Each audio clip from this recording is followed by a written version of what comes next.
Chapter 672.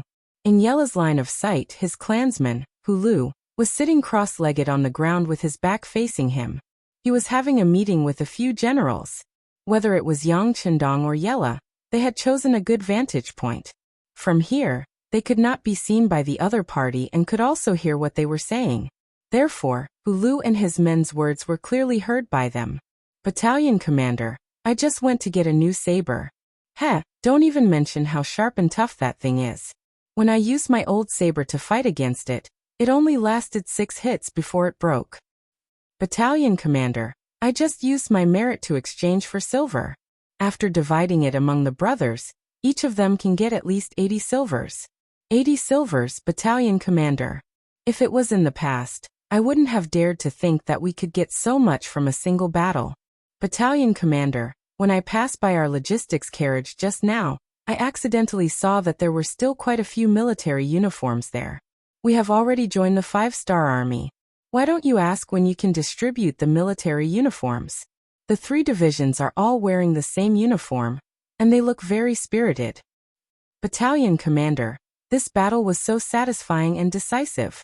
We didn't suffer any losses, and the merit points were exchanged in such a timely manner. Shouldn't you ask Regiment Commander Windchaser if our battalion should be the vanguard in the next battle? Battalion commander. Yella stood there like a fool.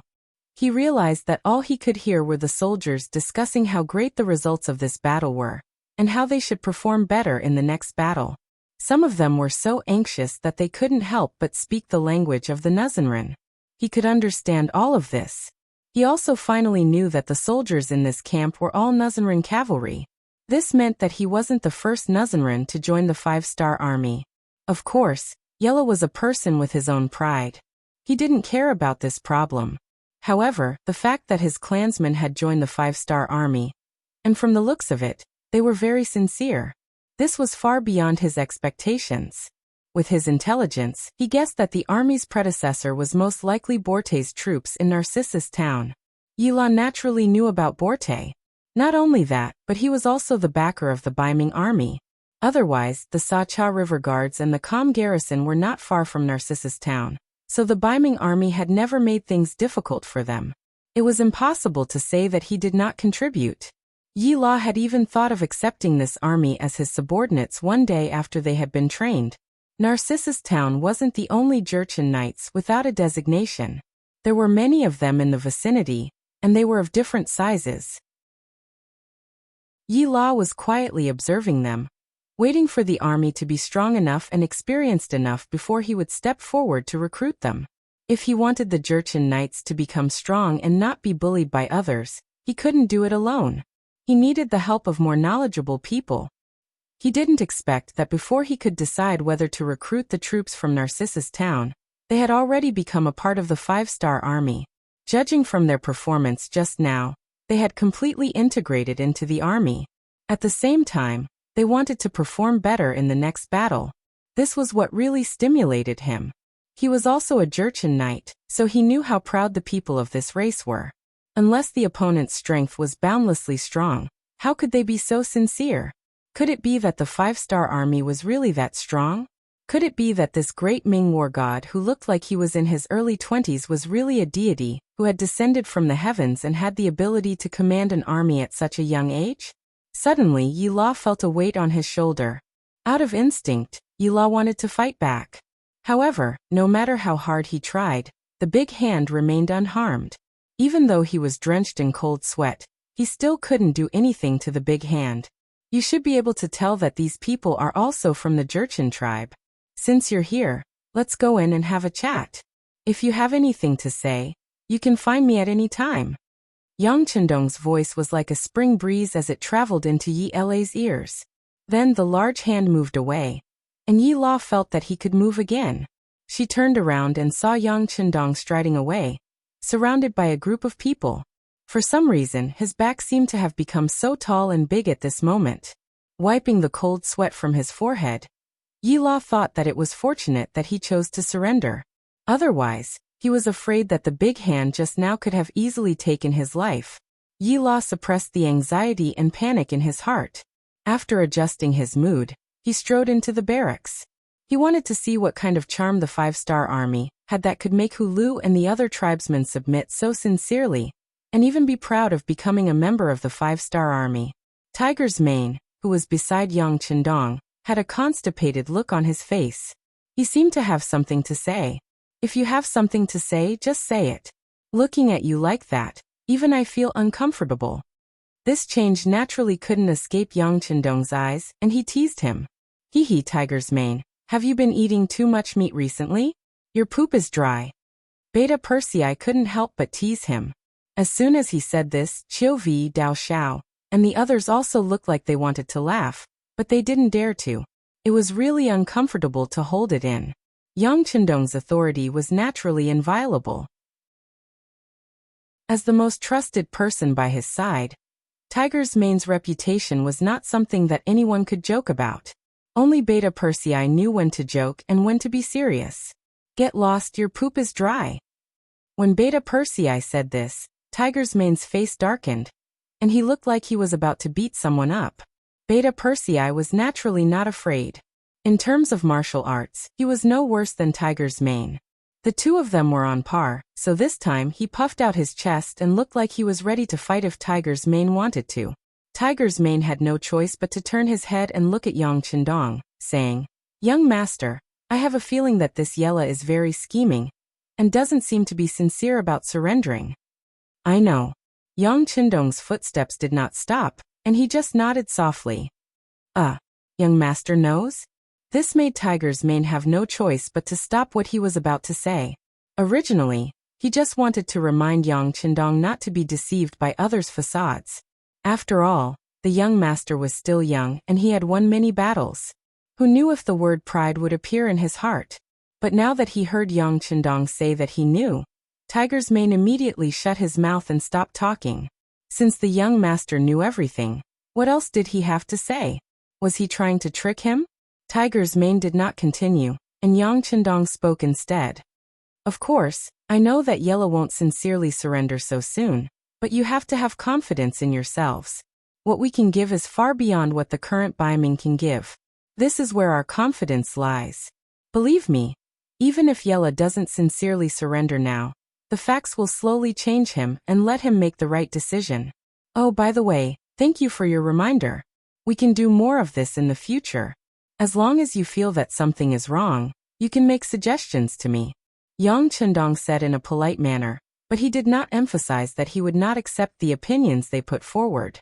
After receiving Yang Chendong's thanks, Tiger's Mane was naturally flattered. Young master, I dare not say that. This is what we should do. Ha ha ha ha. After Yang Chendong heard this, he patted Tiger's Mane's shoulder, then turned and strode back to his tent. At this moment, Yang Chendong suddenly understood what it meant to be lonely at the top. As he became stronger and stronger, his status also became higher and higher. Even people close to him like Tiger's Mane had to keep a certain distance from him. The ancients called the emperor Guren, which meant lonely. Now that he thought about it, it was true. Once one's position reached a certain point, one's every word and action would determine the future of many people, and even their life and death. At this time, one could not be affectionate. Otherwise, it would inevitably affect one's judgment and decision. Guren? Yang Chendong shook his head. He did not know how far he would go in the future. However, he clearly knew that he still had a long way to go. If he wanted to lead the Han people to the top of the world, there were still many things that he needed to do. If he wanted to achieve this goal, it would be very difficult to rely on the Han people alone. Thus, he would need the help of more people. If the female Taoist was willing to assist him, he wouldn't mind using her. After that, he would do his best to compensate her as much as possible. After all, many of them were born in the Han language, so they weren't outsiders. At worst, the Han people would be first, the Nuzin and the other races would be second, and the other foreigners would be third or fourth. In short, Yang Chendong was using his magnanimity to expand the strength of his army. He was working hard to achieve the great goal in his heart. Yang Chendong returned to the tent. After an hour, Tiger's Mane came to report that Yi La was outside the tent. Please. Yang Chendong raised his head and put aside the Tatar intelligence report from the Security Bureau. The tent was opened from the inside, and Beta Persei accompanied Yi La in. In the tent, Yi La walked forward. When he was 7 or 8 steps away from Yang Qindong, he knelt down on one knee and said, "General Yi La greets the 6th young master." He did not call him the Duke of Loyalty, but changed to the 6th young master. From this, it could be seen that he should know a lot of things from Hulu, and also some of the rules in the camp. Stand up and talk. Yang Qindong sat there, looking straight ahead with a calm expression. Chapter 673. Thank you, 6th young master, Yi La said respectfully. Yi La respectfully said. Then he slowly stood up and lowered his head. His submissive appearance caused Hu Mang and Yang Er to curl their lips at the same time. Clearly, they did not quite believe that Yi La had become so respectful in such a short period of time. The corners of Yang Qindong's mouth curled up as he smiled bitterly. He looked at Yi La and asked, "How is it? Have you spoken to Hulu and your clansmen?" In response to 6th young master's question, "We've talked," Yi La replied respectfully, but his heart was already in turmoil. Ever since he entered the Nuzan tribe's camp, he had only seen and heard for less than an hour, but it had given him a huge shock. The originally arrogant clansmen were now full of admiration for Yang Qindong. Some of them even suggested that as long as they clung onto the 6th young master's thigh, once he became powerful, their Nuzan tribe's spring would come. When that time came, they would be able to completely change their oppressed state and obtain more power and freedom. It was fine if only one person said that, but when everyone said the same thing, including their general Hulu, Yi La couldn't help but feel terrified. How long had it been? It had only been slightly more than 10 days since they had returned without informing him that the 5 Astral Army had taken control of Narcissus Town. How did the Duke of Loyalty manage to change the hearts of these men? Judging others by his own standards, he thought that since Hulu and the others could be changed in a very short period of time, then would the 500 cavalry led by him and Lu Dai be infected sooner or later and become loyal to Yang Qindong? What would he do if that really happened? While he was feeling terrified, he was called to the side by Hulu. In the past, this person wasn't even qualified to meet his subordinates. Now he was already a battalion commander in a 5-star army. With this status, Hulu was no longer afraid of Yi La. On the contrary, he was advising him earnestly. "General Yi, I already know that you were captured, but I didn't go to see you immediately. It wasn't because I was afraid of being affected, but because I wanted you to make the right decision. You should understand that only by following the 6th young master can we have a bright future. The descendants of the Nuzan tribe will definitely be proud of our choice today." Proud? Yi La shook his head in disagreement. "What? Isn't General Yi only able to see us because you chose to surrender? Or are you just pretending to surrender and looking for a chance to leave? If it's the latter, I can only advise you that your decision is wrong, very wrong, because you have done a lot for the Nuzan of Narcissus Town in the past." There was no respect in Hulu's eyes. Instead, it was replaced by mockery, mocking Yi La's arrogance and ignorance. Wrong? Where did this come from? Don't you know that only freedom is true happiness? Although we Nuzan are weak, as long as several generations work together, it won't be long before we can fly freely like the eagles in the world. That's what we should be doing. Yellow was also trying to convince Hulu. Hulu had a battalion of soldiers under his command. If he added his own men, he would be able to gather close to 1,000 men. If everyone swore an oath together, they would have a certain chance of killing their way out of here. Eagles? Would the eagle really be happy? Let's not talk about whether we Nuzan can have such a day. Even if we become eagles, won't we become the target of hunters? After so many years, how many eagles and gerfalcons have died at our hands? General Yi, let's face reality. The strength of the 6th young master is not something you can see through. If such a person is our friend, then it will be great. If he is our enemy, then it will be a nightmare for the Nuzan. In order to prevent this nightmare from coming true, surrendering is the best decision. After saying this, Hulu didn't wait for Yi La to refute and continued. General Yi, I don't know if you've thought about it, but if Baiming's army loses this battle and you provide the information, how will Baiming treat you in the future? If Baiming's army disappears and you're the only one left alive, How can they be satisfied? You have nowhere to go. Yi La originally wanted to continue arguing with Hulu, but after hearing Hulu's words, she became speechless. That's right. This time, Sun Hong and the others had received his intelligence before sending out their troops. Now that their commander had died in battle, and all the soldiers had been captured by the 5-star army, not a single one of them had escaped. If he escaped, how would he explain it? Yi La was still thinking about the serious consequences of this matter. Hulu opened his mouth again. So the only thing you can do now is to hold on to the 6th young master's thigh and leave here. Only if you disappear with the rest of the Baiming army, no one will suspect you. Otherwise, once you appear, it will be the biggest nightmare for the Nuzhan people. This sigh. Yi La wanted to say that he could explain to the Baiming army, but he thought that he was just a Qianhu. This time, the Baiming army lost so much that they needed a scapegoat. At this time, no one would listen to him. In order to shirk their responsibility, they would definitely hand him over. At that time, it would be hard to argue. Not only that, even if he died, he would have to bear the name of the Baiming army. In order to take revenge, the Nuzhan people would be implicated. No. It should be said that they would definitely be implicated. In this short period of time, Yi La had thought of many things. For example, since he couldn't go back, he might as well do it alone. If he couldn't do it in the Dusi area, then he could go to the territory occupied by Vala and the Mongols. However, when he thought about how much resources an army would need to travel thousands of miles, how much would they need? Without enough strength, what would happen if they encountered a strong enemy with only a few hundred people? Once these problems appeared, he had to reject them one by one. After thinking about it, it seemed that there was only one conclusion. That was that staying in the 5-star army was the best plan. Reality forced Yi La to face this problem. Seeing that Yi La seemed to have understood, Hulu suggested, General Yi, I know that Water Fairy Town is not the only town under your protection.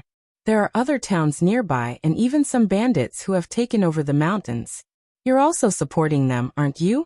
If that's the case, you can lead them to the 5-star army. As long as these people are capable and the 6th young master can see it, then you won't be far from success. At that time, you will become a great general and have power.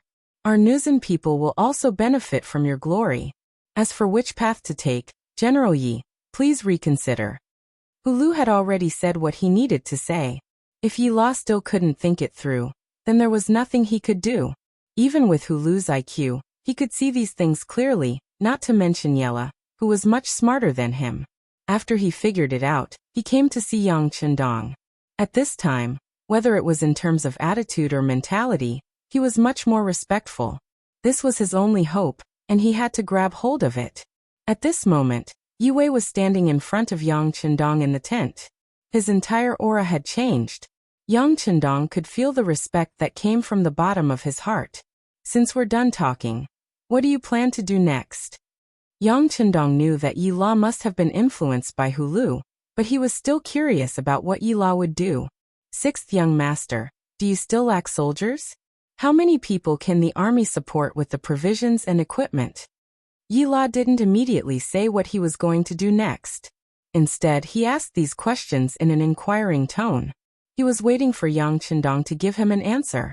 Unexpectedly, as soon as he said this, Tiger Mane and Beta Persei beside him shouted at the same time. Yi La, isn't this something you can inquire about? What do you want to do?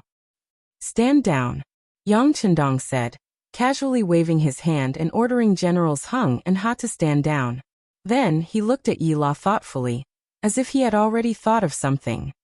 Of course we lack manpower, but what we lack are all experienced elites. If it's just ordinary soldiers, then forget it. As for provisions and equipment, you don't have to worry about them. As long as they are elites, you can take as many as you have. This time they were fighting a battle away from the sea. It was far from being like fighting Jiaoji and Kanglin Kingdom, where they could rely on the sea to provide logistical support at any time. Fortunately, they had just defeated Baiming's army of more than 10,000, and snatched a lot of good things from their hands. It was enough for the army to last for a while. As for the future, Yang Chendong wasn't worried. If they ran out of supplies, they could rob. Whether it was Baiming, Walla, or the Mongolian army, they could all become his granaries. This was where his confidence came from. As long as he had enough strength, he would open up a supply route and directly provide military supplies from the sea. Okay. Yang Chendong really answered him. Yi La sighed in his heart, and at the same time, he knelt on the ground again. In that case, this sinful general is willing to recruit soldiers for the 6th young master. There are more than 10 forces that I secretly support near the Sacha River.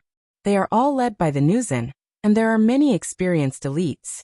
This sinful general is willing to bring them to the 6th young master, and let them join the 5-star army to help the 6th young master succeed. From then on, the Nuzan are willing to respect the 6th young master and protect and survive. In just a few words, Yila not only put his own life and future on the line, but also the Nuzan people that he could influence. It had to be said that he was very bold. Chapter 674. Sure enough, Yang Chendong nodded his head. Just as he thought, Yila placed a heavy bet and wanted to pull the Jinren into his war chariot. All of this was actually not beyond his expectations.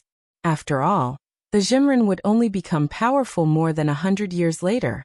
At this time, the Ming dynasty, Mongolia, and Walla people could easily bully them. This was also equivalent to forcing them to become stronger. It was just that their strength in the future was somewhat beyond people's expectations. After a slight hesitation in his heart, Yang Chendong immediately agreed. At this time, he wanted to establish a foundation in the grassland where heroes were vying for supremacy. He also needed a large number of elite cavalry. Combining with the Jinren would be beneficial to both sides. There was no reason for him to refuse. Good, this young master agrees. This time, Yang Chendong did not use his title, which meant that he really accepted Yi La's proposal in his heart. Thank you, 6th young master. Yi La excitedly raised his head. Although he believed that no one would refuse his proposal before he came, when Yang Chendong agreed, he could not help but breathe a sigh of relief. For hours later, Yi La left. He only brought a dozen or so personal guards with him as he left the military camp. There was also a large amount of silver on the back of his horse. According to the agreement between him and Yang Chendong, they only had 10 days at most to recruit soldiers and buy horses. After all, after a long time, the disappearance of the 10,000 Baiming army could not be concealed. At that time, if they did not leave, they might be pestered endlessly. Yang Chendong's goal was not the Baiming army's guard station in the new Gondusi area. He would not waste too much time and energy here. Not long after Yi La left, Yang Chendong issued 2 orders. First, the scouts were sent out to control the surrounding 20 li. Once they discovered the Baiming army's scouts, regardless of whether they were captured or killed, they were to create a vacuum and buy 10 days for Yi La. Second, the 2nd Cavalry Regiment, led by Lu Zhua, would be the vanguard to cross the Liao River first and enter the eastern Tatar region along the Alugu River. At the same time, they would find a suitable place for the army to settle down and make preparations for the army's advance. The reason why the 2nd Cavalry Regiment was chosen was that there was a higher proportion of Mongolian cavalry in this army. With the 3rd Battalion Commander Temu, or as the vanguard of the vanguard, if anything happened, there would be more room to maneuver. The 2nd Cavalry Regiment and scouts were sent out. While waiting for Yi La's news, the army was digesting the results of the previous battle. There were more than 6,000 captives. How to deal with them had become a problem that needed to be solved. In the past, they would have sent them all to be sent to Chio to be sent to be dealt. However, from where they were now, it was extremely difficult to send all 6,000 of them to the seaside. In between, they would have to pass through many Baiming city guards, so it was basically impossible to do it without anyone noticing. Choose the brave ones to join the army. As for the others, arrange them to be logistics and drive carriages. Yang Chendong shook his head with a headache. He looked at the 3rd Division Commander Wu Sheng and Political Commissar Chen Bo. The strength of the Baiming army was uneven, and it was impossible to absorb all of them into the army. Otherwise, once the battle started, they would be affected by the enemy's morale. If they fled or even changed sides, they would be the ones at a disadvantage. Sixth young master, do you want to give the qualified soldiers horses? Chen Bo asked. Although they had obtained many war horses in this battle, if each person was given one, it would not be enough. No need. Those who used to be cavalry, we will arrange them according to their strength. Those who are not cavalry, we will arrange for them to be infantry. How about this? We will form 10 infantry battalions and let Tiger's Man's independent regiment lead them. Yang Chendong shook his head. Resources must be used wisely. If they were not cavalry, they would not be able to display their strength. He wanted elite soldiers, not quantity. Understood. Wu Sheng and Chen Bo nodded and went to make the arrangements. Yang Chendong, who was left behind, looked at Tiger's Man and coughed lightly. When we go back, break up the auxiliary battalions and let them lead the new Baiming army. Let's hope they can form a fighting force as soon as possible. Yes, young master, don't worry. I will arrange it immediately. Tiger's Man nodded solemnly. The burden on his shoulders was heavier, so naturally his responsibility was heavier. This was the young master's way of tempering himself. He had to use this opportunity to perform well. The barracks were bustling with activity. The Baiming prisoners were all broken up and began to participate in all kinds of tests. In the end, under the leadership of Tiger's Man, Wu Sheng and Chen Bo, a total of 1,200 cavalry soldiers and 4,000 infantry soldiers were recruited. The remaining 1,000 soldiers were transferred to the logistics department to be responsible for cooking and driving carriages because of their physical fitness. The 600 cavalry soldiers were all added to the reinforced cavalry regiment led by Windchaser. There were still 3 battalions, but each battalion was in charge of 10 companies. They were completely reinforced battalions. The 4,000 infantry soldiers were broken up into 10 battalions and added to Tiger's Man's independent regiment. This regiment also reached the level of a division, with a total of 16 battalions and 6,400 soldiers. The logistics battalion was led by Beta Persei, 10 companies, a total of 1,000 soldiers. This allowed Beta Persei to satisfy his desire to be a general in advance. The Baiming prisoners were divided up and entered a period of adjustment. At this time, it had been 9 days since Yi La left. In the afternoon, a group of 2,000 cavalry soldiers appeared outside the barracks. The commander was Yi La, who had left not long ago. He had already heard from the scouts that Yi La had returned. Yang Chendong personally went out to welcome him. What he saw was a group of soldiers coming from afar, but they were filled with a strong killing intent. As expected of the Nuzan cavalry, just by looking at their posture, I can tell that their strength is not ordinary. Yang Chendong sighed. Yi La had returned with the silver that Yang Chendong had given him as a settlement fee. He had brought 2,500 cavalry soldiers with him. These people were finally divided into Yi La's command. Together with the 500 soldiers that had been captured, a total of 3,000 soldiers formed the Nuzan cavalry regiment. Yang Chendong now had more than 20,000 soldiers. Apart from 5,000 or so infantrymen, the rest were all cavalry. His strength had nearly doubled compared to before. This gave him more confidence in entering the Tatar and Wala region. That was not the only good news. Over the past 9 days, Wu Hua had been forging the chainmail day and night. He had led over 100 blacksmiths to forge the chainmail for more than 10 warhorses. The moment the white dragon horse was covered by the chainmail, it was incomparably majestic. Tell Wu Hua and the others that when the army is on the road, they can rest in the carriages. When the army stops, they can start the furnace and continue forging. Try to put the armor on the warhorses of the first and second guards as soon as possible. Looking at the armor that was shining with a black light, Yang Chendong said boldly, "Order the army to rest today. Tomorrow, we will set off for the Wulagu River." Above the sea, it was a deep blue. It looked boundless, and it gave people a sense of mystery and terror. An extremely ordinary transport ship was sailing toward Japan under the protection of more than 10 warships. On the deck of the transport ship, a large tarpaulin stood there. Around it were hundreds of Japanese soldiers guarding, not allowing anyone to get close. No one knew what kind of powerful weapon was hidden under the tarpaulin. This was the most advanced cannon that Japan had purchased through Princess Ohara Junko and the Great Ming Dynasty's Duke of Zhongdan for 10 million taels of silver. The Type 59-130mm cannon, which was equipped with an explosive bomb, range of 30 kilometers. The agreement had been reached a long time ago, but it was not until a year later that the deal was made. It was not because Emperor Hirohito had any concerns, but because he had limited money. However, he couldn't let Supreme General Ashikaga Yoshimasa find out about this. Under the situation where he couldn't openly raise money everywhere, and even under the situation where he couldn't use the national treasury, it took him a full year to gather all the money. And this was the result of Emperor Yan'an secretly selling 2 of his imperial properties. Finally, he had enough money. Next, he arranged for his trusted minister Hirai and the former captain of Princess Junko's guard, Kobayashi, to go to the sea to trade with the mercenaries. Fortunately, the trade went smoothly. However, when they saw the Type 59-1 cannon on the transport ship, both Hirai and Kobayashi were shocked by the size of the cannon. It exuded a cold aura, like a steel work of art.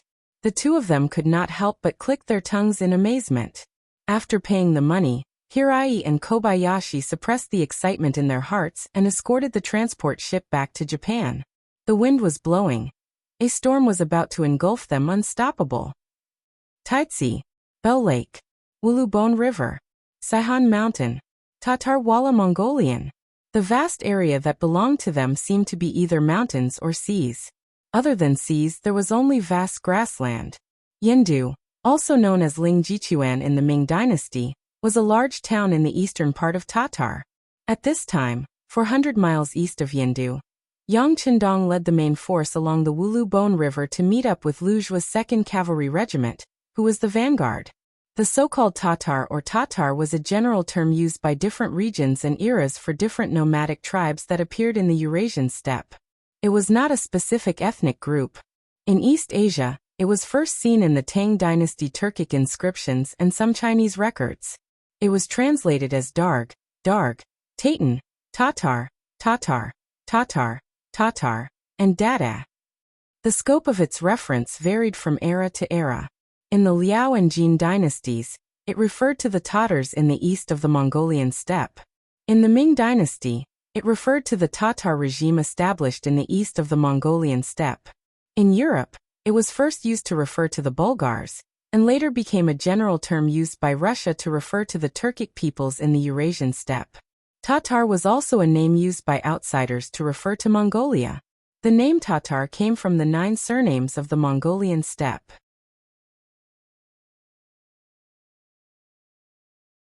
Chapter 675. To be specific, the Tatars were the Mongolians who spoke the Turkic language. In fact, after Genghis Khan conquered the Tatars, the Turkic-speaking Tatars migrated to the west. Now, the remaining Tatars were not that authentic. To describe it in 2 sentences, Dayuan was destroyed by the Ming dynasty and became Northern Yuan. Finally, it became Tatar. Tatar was a part of Mongolia and was ruled by the Golden family. The powerful Mongolia was divided into 3 parts. One was Tatar, the second was Wala, and the third still called themselves Mongolia. 15,000 cavalrymen and 5,000 infantrymen began to set up camp. Yang Qindong only had a vague impression of this place. All he knew was the intelligence sent by the Security Bureau. In the big tent, Lujua, who had arrived first, was called in. Together with him was the commander of the 3rd Battalion, Temu. How is it? How much do you know about the situation? 6th young master, please come to the sand table. Lujua had arrived 10 days earlier with the army. He more or less grasped the situation. At least he knew the situation of the surrounding enemies very well. In front of the sand table, Lujua seriously reported the surrounding situation in detail. For example, the nearest city, Yendu, belonged to the Tatars. The general in charge was called Murun. He had 3,000 cavalrymen and 2,000 infantrymen. Further away was Haramanglai, also known as the civil and martial town by Baiming. There were only 200 to 300 Tatars there. In the end, Lujua also said that if they wanted to know more about the enemy, they had to go deeper into the grassland. In such a place, it was normal to not see any signs of human habitation, towns, or villages for hundreds of miles. 3,000 cavalrymen and 2,000 infantrymen? That's not interesting. Don't touch them first. Let's observe the situation first. Send out the reconnaissance team. As for the other soldiers, don't wait in vain. Since we've entered the grassland, we can train the soldiers. Yang Chendong knew that without enough strength, one wrong step could cause irreparable losses. Therefore, it was better to stay still. After traveling for more than 10 days, the army stopped and rested in this nameless grassland.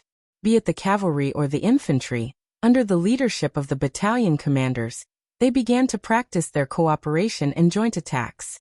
Among them, Division Commander Wuxia and Division Commander Chenbo had sent the soldiers of the 3 divisions of the Cold Front Division to various units to train them on how to use and implement the 3-3 tactic.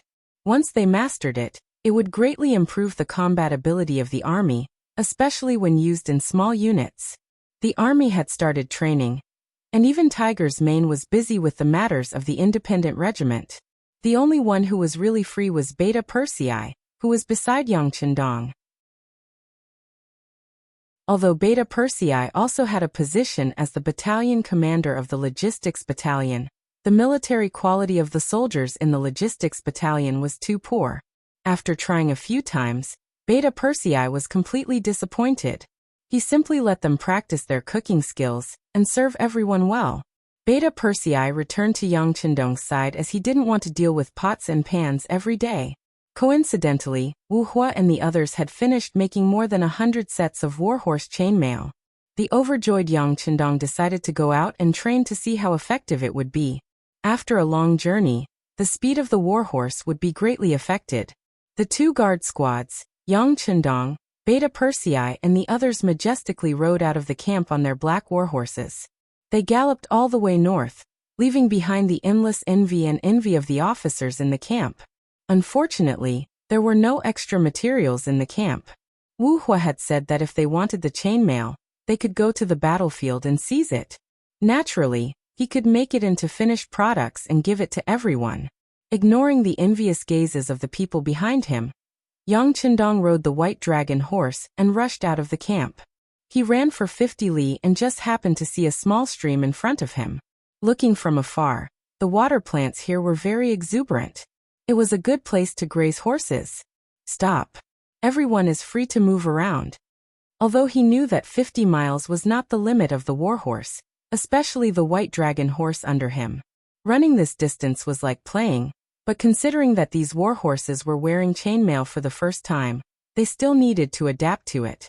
Yang Chendong called for a rest. Of course, the rest of the guards didn't stop. The warhorses had just gotten black battle suits, and it was time for them to get used to each other.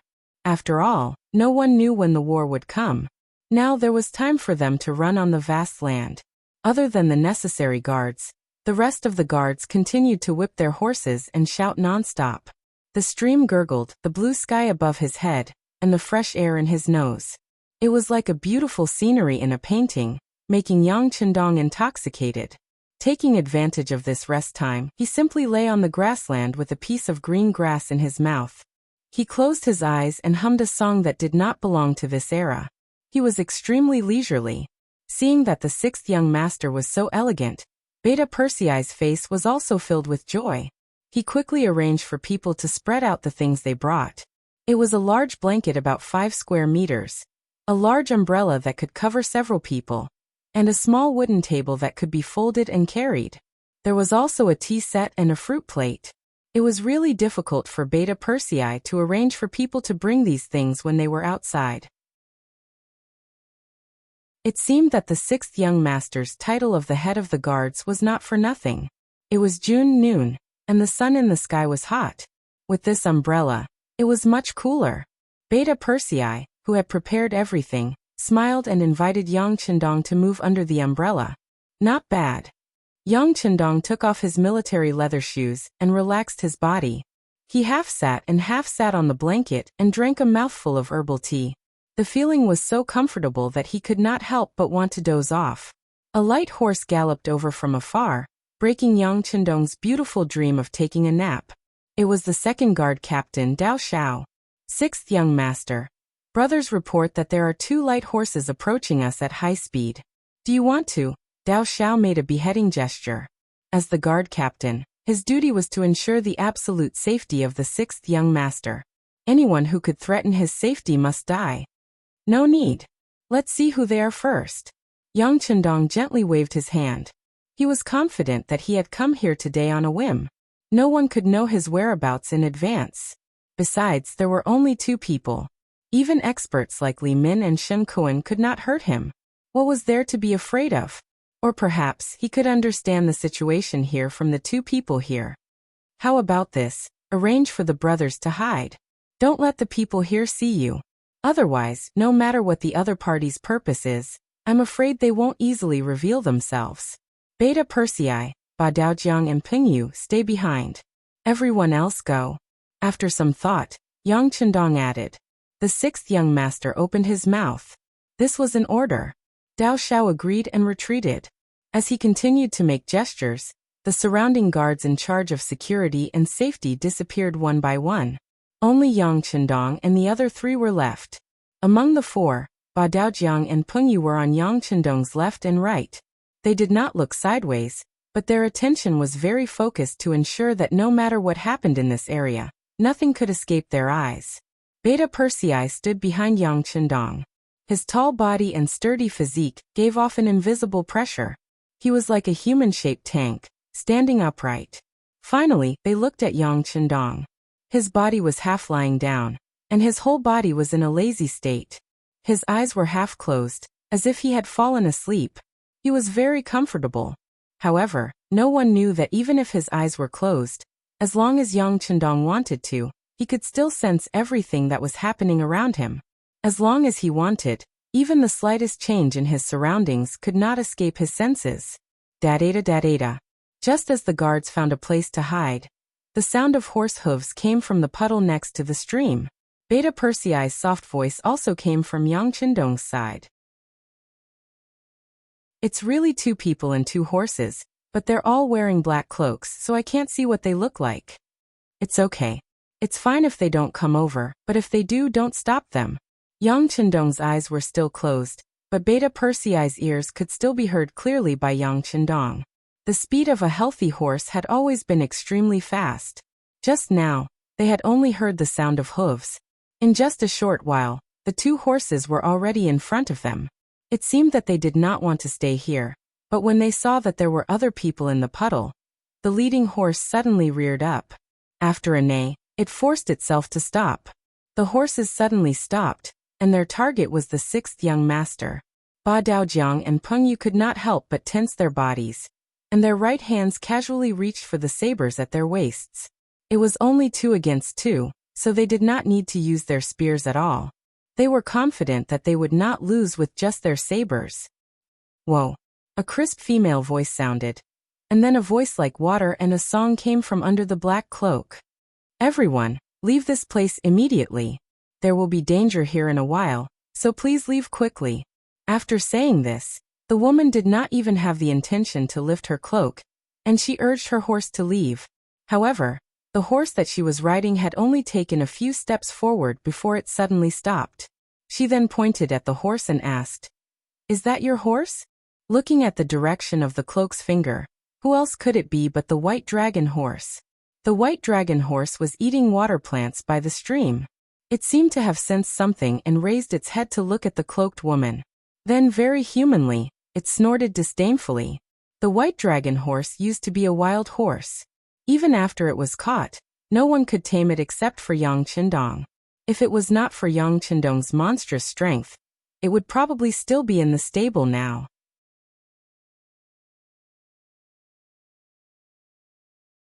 Chapter 676. Only Yang Chendong was able to tame it. How could it look at anyone else? It seemed that after following Yang Chendong, it had become even more arrogant.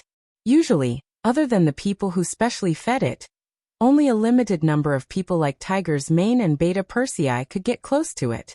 Now that it was pointed at by a woman it did not know, of course it would show disdain. Yang Chendong, who had been sitting on the blanket with his eyes narrowed, only treated the two people who suddenly appeared as passers-by. If the other party was willing to stay and chat with him, he would not mind opening his mouth to see if he could find out some information from them. On the other hand, if the other party was just passing by, he would not ask them to stay. With the people he had spread out, would he still be worried about not understanding the situation here? He still had this little bit of pride. But now, the person who came seemed to have taken a fancy to his horse, so he could not help but speak. That is this young master's horse. Your horse? Looking at Yang Chendong who answered, the cloaked woman nodded. Very good, name your price, I want it. She said the words I want it so naturally, as if it was a matter of course, as if she was talking about an extremely ordinary matter. Not for sale. Yang Chendong's answer was simple and straightforward. After he finished speaking, he simply closed his eyes and had an expression as if he was taking a nap. I offer 200 taels. The woman did not seem to hear Yang Chendong's answer and offered a good price. Previously, it was said that an ordinary horse was around 10 to 15 taels, while a better war horse could be sold for 80 to 150 taels. Now that she offered 200 taels, it was not considered bullying. Not for sale for 2 million taels. Yang Chendong snorted. He had taken a fancy to the white dragon horse, and he had tamed it. These days, both sides got along well and had already developed feelings for it. He was not joking when he said that he would not sell it for 2 million taels. When the cloaked woman heard the same words, she thought that the cloaked woman was making fun of her. She said angrily, whatever this young lady fancies is mine. I'll give you a chance now. Take the 200 taels and leave. Otherwise, I'm afraid you won't be able to bear the consequences. Baoyin, pay up. As soon as the voice of the cloaked young lady faded, the cloaked man on the sturdy horse behind her had already taken out 200 taels of silver from his bosom. A package that was more than 6 kilograms was thrown over 1 meter in front of Yang Chendong, and the other 3. How dare you? Ba Daojiang and Peng Yu shouted in unison when they saw that the bag of silver had landed a meter away from them. If it moved any further, it might threaten the safety of the 6th young master. They pulled out their cavalry sabers. Beta Persei widened his eyes and clenched his fists. If it wasn't for the fact that the 6th young master was by his side and didn't give any orders, he would have already rushed out. On the other hand, Yang Chendong didn't open his eyes from beginning to end. It was as if the money wasn't for him and had nothing to do with him. You guys still want to fight? Hee Baoyin, it's time for you to show off. The cloaked young lady laughed when she saw Ba Daojiang and Peng Yu's actions. It was as if she had seen something that interested her. When the cloaked man heard the young lady's order, he sighed and said, Young lady, don't. We'll just give them the money. There's no need to fight. We still have important things to do. No, they made this young lady unhappy. I have to teach them a lesson. Baoyin, is it because your strength has regressed and you're afraid? The cloaked young lady said unyieldingly. She even turned her head back on her horse, as if she was asking something. Okay. I'll teach them a lesson, but I won't hurt them. The man called Baoyin seemed to have given in after being stared at by the cloaked young lady. Then he jumped down from his horse and reached out his right hand to take off the cloak on his head, revealing a harmless face. He had the typical appearance of a Mongolian, and was a little handsome. Of course, the most eye-catching thing about him was that he always had a smile on his face, which gave people a natural sense of closeness. Gentlemen, I'm sorry. My young lady likes wild horses, and it's fair to pay the money. Why don't you sell it?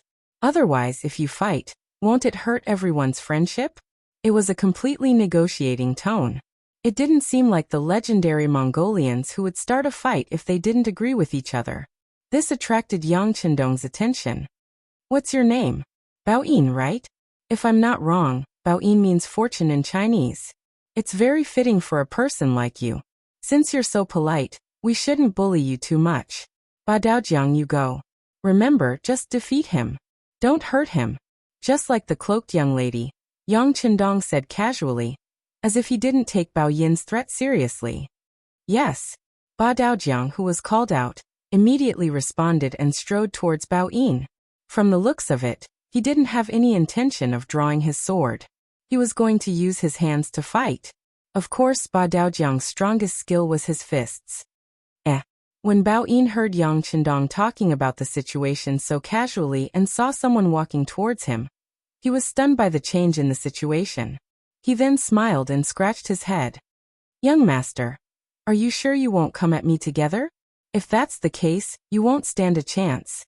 "It's fine. I have confidence in my brother." Yang Chendong chuckled. However, when Ba Daojiang heard this, he couldn't help but feel shocked. The young master treated him as a brother and trusted him so much. Just based on this, he couldn't embarrass himself. Ba Daojiang focused all his energy on his arms and decided to perform well. He didn't want to let down the sixth young master's trust. "All right." Seeing that Yang Chendong had made up his mind, Bao Yin nodded reluctantly. He then looked at Ba Daojiang and said, "Brother, we're just sparring. Let's not hurt each other's feelings. What do you say?" He sounded like he was asking, or he was trying to get close to Ba Daojiang, or he was showing weakness. However, after saying this, Bao Yin suddenly moved. He, who was acting like a nice guy just a moment ago, suddenly pounced on Ba Daojiang like a hungry wolf. As he dashed forward, the sound of something breaking through the air was heard, bringing with it a strong pressure. Good timing. Ba Daojiang, who was prepared for Bao Yin's sudden change, was not caught off guard. When he saw Bao Yin pouncing on him, he raised his hand and threw a punch. He accurately aimed at Bao Yin's chest. Ba Daojiang remained calm and did not panic at all. Bao Yin saw this and a look of surprise appeared on his face. In the past, he was used to showing weakness to his enemies. When his opponents were at their most relaxed, he would suddenly attack and catch them off guard. This move had always worked. Anyone who wasn't familiar with him would fall for it. Bao Yin was sure that this was the first time he had seen these four people. Judging from their attire, they should be Han people. Even if they did not know him well, how could they be so calm and see through his trick? This thought flashed through Bao Yin's mind. Then, Ba Daojiang's long fist came. Bao Yin also felt the sound of something breaking through the air. He did not dare to be careless. He quickly retracted his hand that was about to grab his opponent, and threw a punch at the incoming fist. Bang! The two fists collided due to Bao Yin's sudden change in tactics. After this attack, Ba Daojiang only took half a step back. Bao Yin took 3 steps back before he could stabilize himself. His face was as red as blood. Obviously, this punch had caused his blood to boil. He must have suffered some internal injuries. With just one punch, the winner was decided. After 2 breaths, Bao Yin's expression returned to normal. He then shouted, so powerful, so powerful. I can't beat him. Miss, I can't beat him. You, and the rest of you." The cloaked woman saw everything. Because of this, she knew that Bao Yin was not lying. She had thought that Bao Yin would be able to take on 10 people at the same time, let alone 4 people at the same time. Who would have thought that the 4 people she had randomly met would be so powerful that they could defeat Bao Yin with just one blow? Who were these people? Under the cover of the cloak, no one could see the change in the woman's expression. However, from the way her delicate body swayed on the horse, it was obvious that she was shocked. Who are you people? Did Hiraruo send you to stop us? After an unknown period of time, the cloaked woman finally opened her mouth to speak. However, anyone could hear that her voice was trembling and filled with fear. Hiraruo? Who is he? Yang Chendong only felt that the name sounded familiar. However, he was sure that he did not know this person. Therefore, he simply shook his head. You were not sent by Hiraruo to stop us? The cloaked woman asked again, seemingly in disbelief. Sigh. Yang Chendong, who was sitting on the blanket, shook his head helplessly. I say, which eye of yours saw us stop you here? It was clearly you who took a fancy to my horse, and wanted to take it away. Of course, if you don't believe me, you can leave now. See if anyone will stop you. Yang Chendong looked at the cloaked woman, as if she was an idiot. He really did not know what kind of intelligence this woman possessed. Her imagination was too infinite. Once the matter was exposed, the cloaked woman closed her mouth. She clearly knew that she had misunderstood the other party. Behind her, Bao Yin rolled his eyes and nodded. Yes, this young master and the other heroes. We have misunderstood you. I am sorry. How about this, we will leave now. Leave now.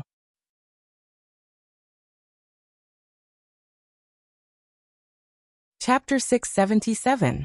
As he spoke, Bao-yin returned to his horse and leaped onto it. But before he could urge his horse to leave, the cloaked woman's voice rang out again. Yes, we misunderstood you. We are indeed being chased. Now that you have seen us, please swear to the longevity heaven that no matter who asks you, you will not say that you have seen us here. Then we will turn around and leave. How about it? Although he was sure that Yang Chendong and the other three were not here to stop him, but considering that the pursuers were not far away, would they betray him if they found him? If that was the case, how could he escape from the pursuers? No, this young master is not used to swearing. Yang Chendong shook his head and added casually, All right, since there are pursuers behind us, why don't you leave quickly? Do you really want to stay here and let them catch up to you? Yang Chendong was chasing them away, but the more he did so, the more the cloaked woman felt that something was wrong. No, you have to swear. Otherwise, you will definitely betray us. Do you have a persecutory delusion? Seeing that the cloaked woman was so persistent, Yang Chendong could not help but say, What? What do you mean by a persecutory delusion? What are you trying to say? The cloaked woman's hearing was good, so she heard everything clearly. Because of this, she wanted to know more.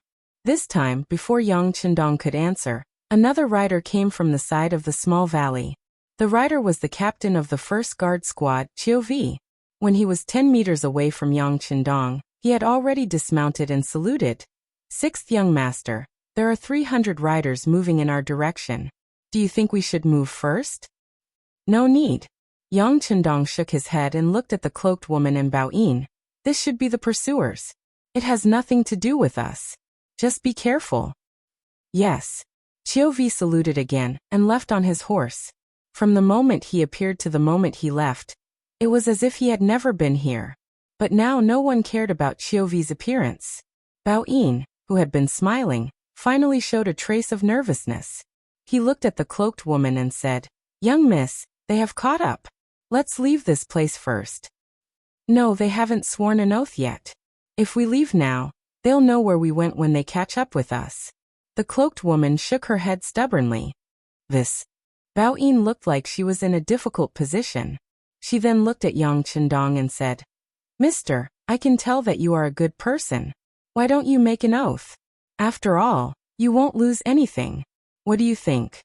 Oh, is this a good person card? Yang Chendong smiled and shook his head. The young master has said that I don't like to make oaths. So, don't even think about it. Let me give you a piece of advice. Leave immediately. Otherwise, you won't have another chance. Yes, we won't have another chance.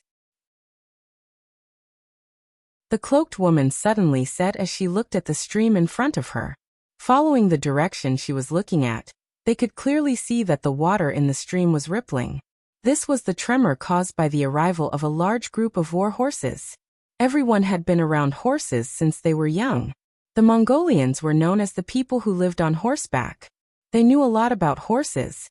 Naturally, they knew that when there was a tremor on the ground, the distance between the two parties was very close. Perhaps they could still leave now, but Yang Chendong did not promise not to reveal their whereabouts. So if they escaped now, as long as they chased in the right direction, it would be easy to catch up with them. Since that was the case, they might as well not leave. After all, the other party did not have the intention to kill them. They just wanted to capture them. As for Yang Chendong and the other three, they did not sell their horses first and did not promise not to reveal their whereabouts. Based on these 2 points, they should be punished. In an instant, the cloaked woman seemed to have thought of many things. Then, she suddenly got off her horse and walked towards Yang Chendong under the umbrella. As she walked, the woman took off the cloak on her head. When she walked in front of Yang Chendong, her appearance was completely revealed to everyone. This was a woman with an oval face. Her eyes were very big, her nose was very high, and her mouth was as small as a cherry. Her skin was very white. It was unknown how she took care of her skin. She did not get tanned even after riding on horseback every day. Of course, what caught Yang Chendong and the men's attention the most was that the woman's breasts were very high. which also became her biggest feature. When everyone looked at her, they couldn't help but look there first. Yang Chendong was no exception. He had seen many women in his previous life, but she was definitely the first one with such a huge chest. It was so big that it was a little unbalanced. Yang Chendong thought maliciously. Would he fall down while riding on his horse? At this moment, the girl had already arrived in front of Yang Chendong. Seeing that his gaze was fixated on her, she couldn't help but let out a prideful laugh. She shook her head and her long black hair fell down her neck. She didn't stand on ceremony and sat down beside Yang Chendong. She even reached out for the exquisite teacup and poured the tea into her mouth. The woman was so open that Yang Chendong finally retracted his gaze. Hey, I said that's my teacup. I didn't dislike you. What are you yelling for? The woman pouted. She didn't even say anything. How could a man like you have the nerve to yell here? Yang Chendong, who wanted to say something, could only swallow his words back into his stomach. He took out another teacup from under the table and drank by himself. When the woman saw that Yang Chendong was ignoring her, she wasn't angry. On the contrary, her eyes revealed a sly smile. She pointed at the large umbrella above her head. Hey, I say you are really relaxed. There's a blanket on the ground, a large umbrella above your head, and you are drinking tea while looking at the scenery. You are really comfortable. But what are you looking at? There's nothing in front of you except for this small stream. There can't be any underground treasure here, right? The woman took the initiative to talk. Yang Chendong only glanced at her and ignored her as if she was invisible. A woman, a beautiful woman, could tolerate a man peeping at her. She also liked a man to act like a gentleman in front of her. She could even understand if there was a hint of lust in his eyes. However, being ignored by others was absolutely intolerable. Hey, I am talking to you. Didn't you hear me? Do you know that the pursuers will be here soon? If they see me sitting so close to you, you will be in trouble. The woman couldn't stand Yang Chendong ignoring her, and finally couldn't help but speak her mind.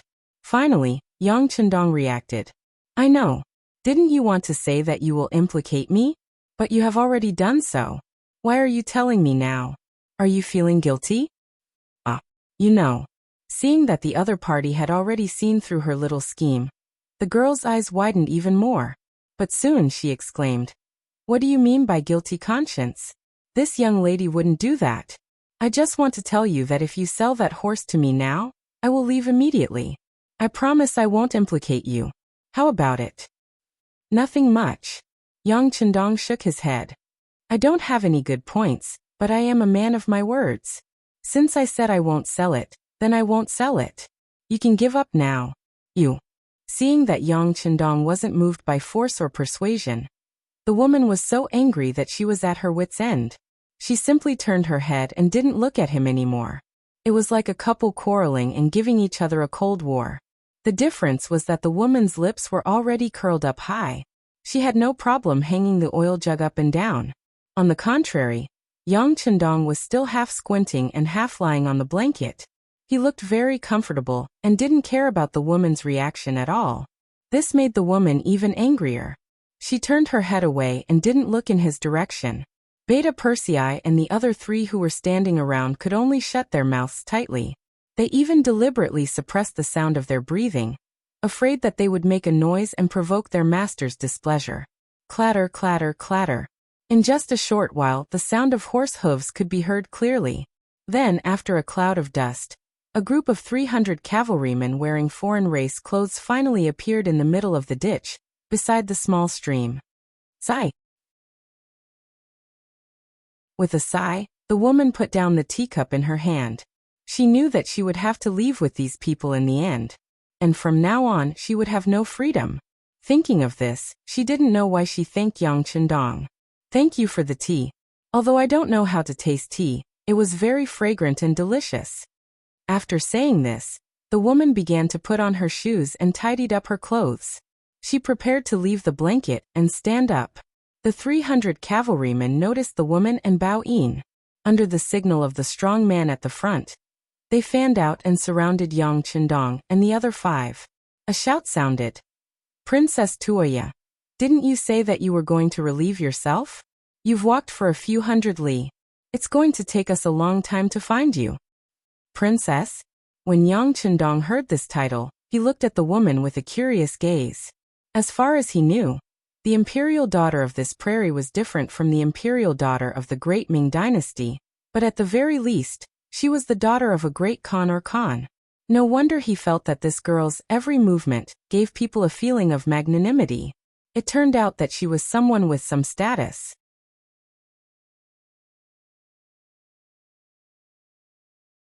Chapter 678. Princess Tuoya didn't look at the change in Yang Chendong's expression. At this moment, she had already finished tidying up and was walking down from the blanket. That's enough, Lumak. Since you've caught up to me, this princess will accept her fate. You don't need to point out anything here. Also, you know what kind of moral character you and your master have. These people were coincidentally encountered. This matter has nothing to do with them. Please let them go. I'll go back with you. Princess Tuoya didn't even turn her head. She only extended her hand and pointed below the large umbrella. After saying this, she very confidently walked towards her warhorse with large strides. At this moment, another voice just happened to ring in her ears. Bring everyone here back. Princess Tuoya was about to mount her horse when she heard that she was going to bring everyone away. She suddenly turned her head and looked at Lumak. What? Didn't you hear what this princess said? I said this matter has nothing to do with these 4 people. Apologies, Princess Tuoya. I don't take orders from you. Lumak replied expressionlessly. Soon after, when his gaze landed on Yang Chendong's group of 4, his eyes revealed a hint of bloodlust. I suspect that these 4 people are Baiming spies. Capture them all. Spies. Princess Tuoya laughed involuntarily. Have you ever seen such a leisurely and affectionate spy? Lumak, don't think that I don't know. You're afraid that the news of me being kidnapped will be sent back to my father. Princess Tuoya, everyone says that you're the pearl of the grasslands. Not only are you beautiful, but you're also intelligent. It seems that this is indeed the case. Only since you already know, why bother asking? Lumak's face finally showed some color. However, no matter how one looked at it, it still seemed like he was mocking her. When he looked at Yang Chendong's group of 4, his gaze even more playful. It seemed as if he was looking at these 4 people as if he was looking at dead people. Cough. Seeing Lumak and Tuoya speaking one after another and deciding their fates, Luoya coughed. From the beginning to the end, no one asked for his opinion. Yang Chendong finally coughed to represent his existence. Sure enough, this cough attracted everyone's attention. Yang Chendong then said slowly, Let me explain. I just felt that the weather was good, so I came here to take a rest and breathe in the natural air. I'm really not a spy, so you must have misunderstood me. Of course, I'm not a talkative person. I've actually forgotten about what happened just now, so you guys can do what you need to do. Just pretend that I don't exist, alright? As he spoke, Yang Chendong shrugged his shoulders innocently. Then he laid back down on the blanket and closed his eyes. It was as if he really couldn't see anything and just came out to take a breath of fresh air. Yang Chendong felt that he was already very low-key. Although he was very curious about Princess Tuoya's identity, Rumk's background also piqued his interest. However, he really didn't plan to do anything now. Whether he was a friend or a foe, he had to investigate to find out. Before that, it would be best if he didn't make a move. However, he didn't know that his current attitude was a provocation in Rumk's eyes.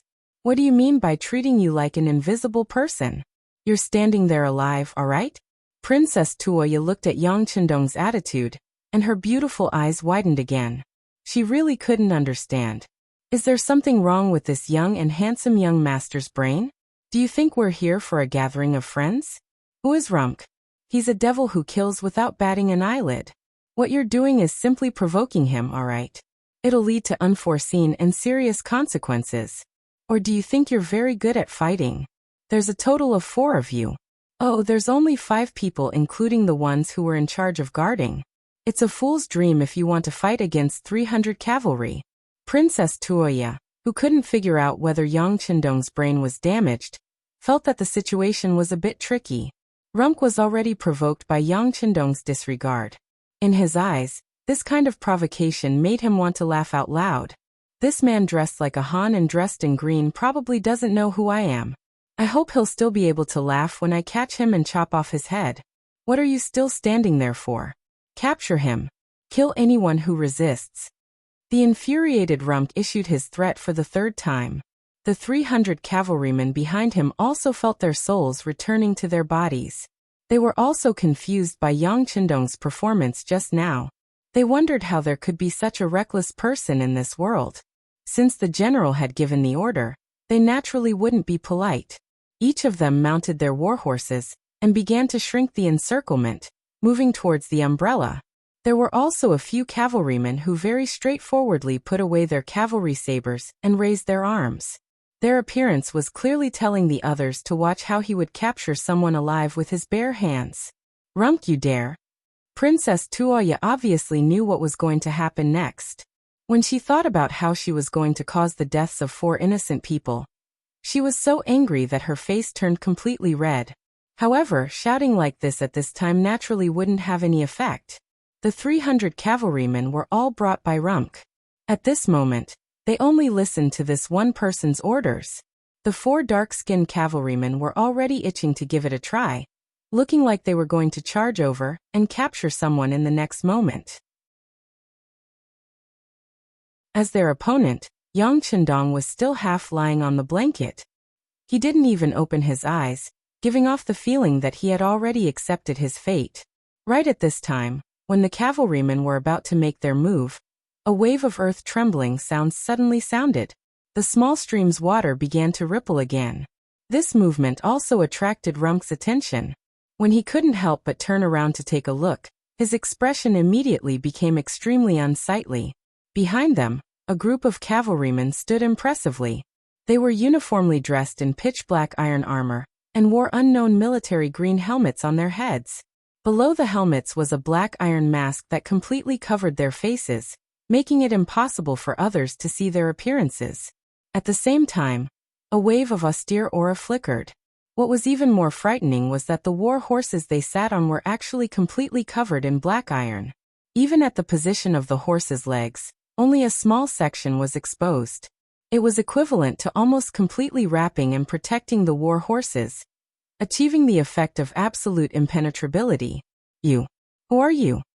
Rumk couldn't help but swallow a mouthful of saliva as he asked. Even though they hadn't fought yet, his senses already told him that this was an extremely elite group of cavalrymen. Even though their numbers weren't as many as his own, if they really fought, he actually didn't even have a 50% chance of victory. In the Walla region on the grasslands, when did such a heavily armed group of cavalrymen appear? Why didn't he have any information about them before? Could it be that Princess Tuoya brought them here for the sake of robbing and killing him? Thinking of this, he couldn't help but shift his gaze towards Tuoya. What he saw was a similar expression of shock. Suddenly, Rumk thought of something and quickly turned his gaze towards Yang Chendong, who was under the large umbrella. Unfortunately, he was still half lying down and sleeping. There was nothing different about him at all. A huge question arose in his heart, but Rumk also knew that this wasn't the time to ask questions. Since the enemy had appeared behind them, of course, they had to kill them first. Everyone pay attention. Turn your horses around and prepare to charge. Whoosh! The 300 cavalrymen quickly turned their horses around and drew their sabers, preparing to charge. Charge! Kill! In the next moment, almost at the same time, both sides launched their attacks forward. At this moment, the battle cries disrupted the tranquility by the stream. At this moment, blood began to wreak havoc, and the pungent smell of blood permeated the originally fresh air. Yang Chendong also sat up. At this moment he couldn't pretend to be asleep, and he couldn't treat everything with indifference. He wanted to see just how powerful this black armor that had cost a fortune to create was. He wanted to see just what kind of amazing battle results could be achieved in the hands of these fast-trained, battle-hardened, and highly skilled guards. Under Yang Chendong's gaze, the cavalrymen from both sides charged and engaged in a chaotic battle. Sabers, broadswords, and spears clashed against each other. From time to time, there would be cavalrymen falling from their horses. From time to time, there would be streams of blood spurting into the sky, and from time to time, there would be cries of pain. After carefully observing the battlefield for a moment, Yang Qindong's lips curled up. As far as the eye could see, all those who fell from their warhorses were enemies. Until now, not a single guard had died in battle, and not even a single one had been injured. Of course, this didn't mean that they wouldn't be injured, but because the protection was too comprehensive, they didn't even need to think about defense when facing the enemy. They only needed to swing their sharp sabers and kill. Regardless of whether it was themselves or their horses, they had absolute protection. Unless the enemy's saber, sword, or even arrows could shoot into their mouths or eyes. But obviously, the guards' military quality was quite high, and they would never allow these key positions to become the enemy's target. After observing for a moment, Yang Qindong felt relieved. He had a deeper understanding of the warhorse armor, but it was a pity in his heart.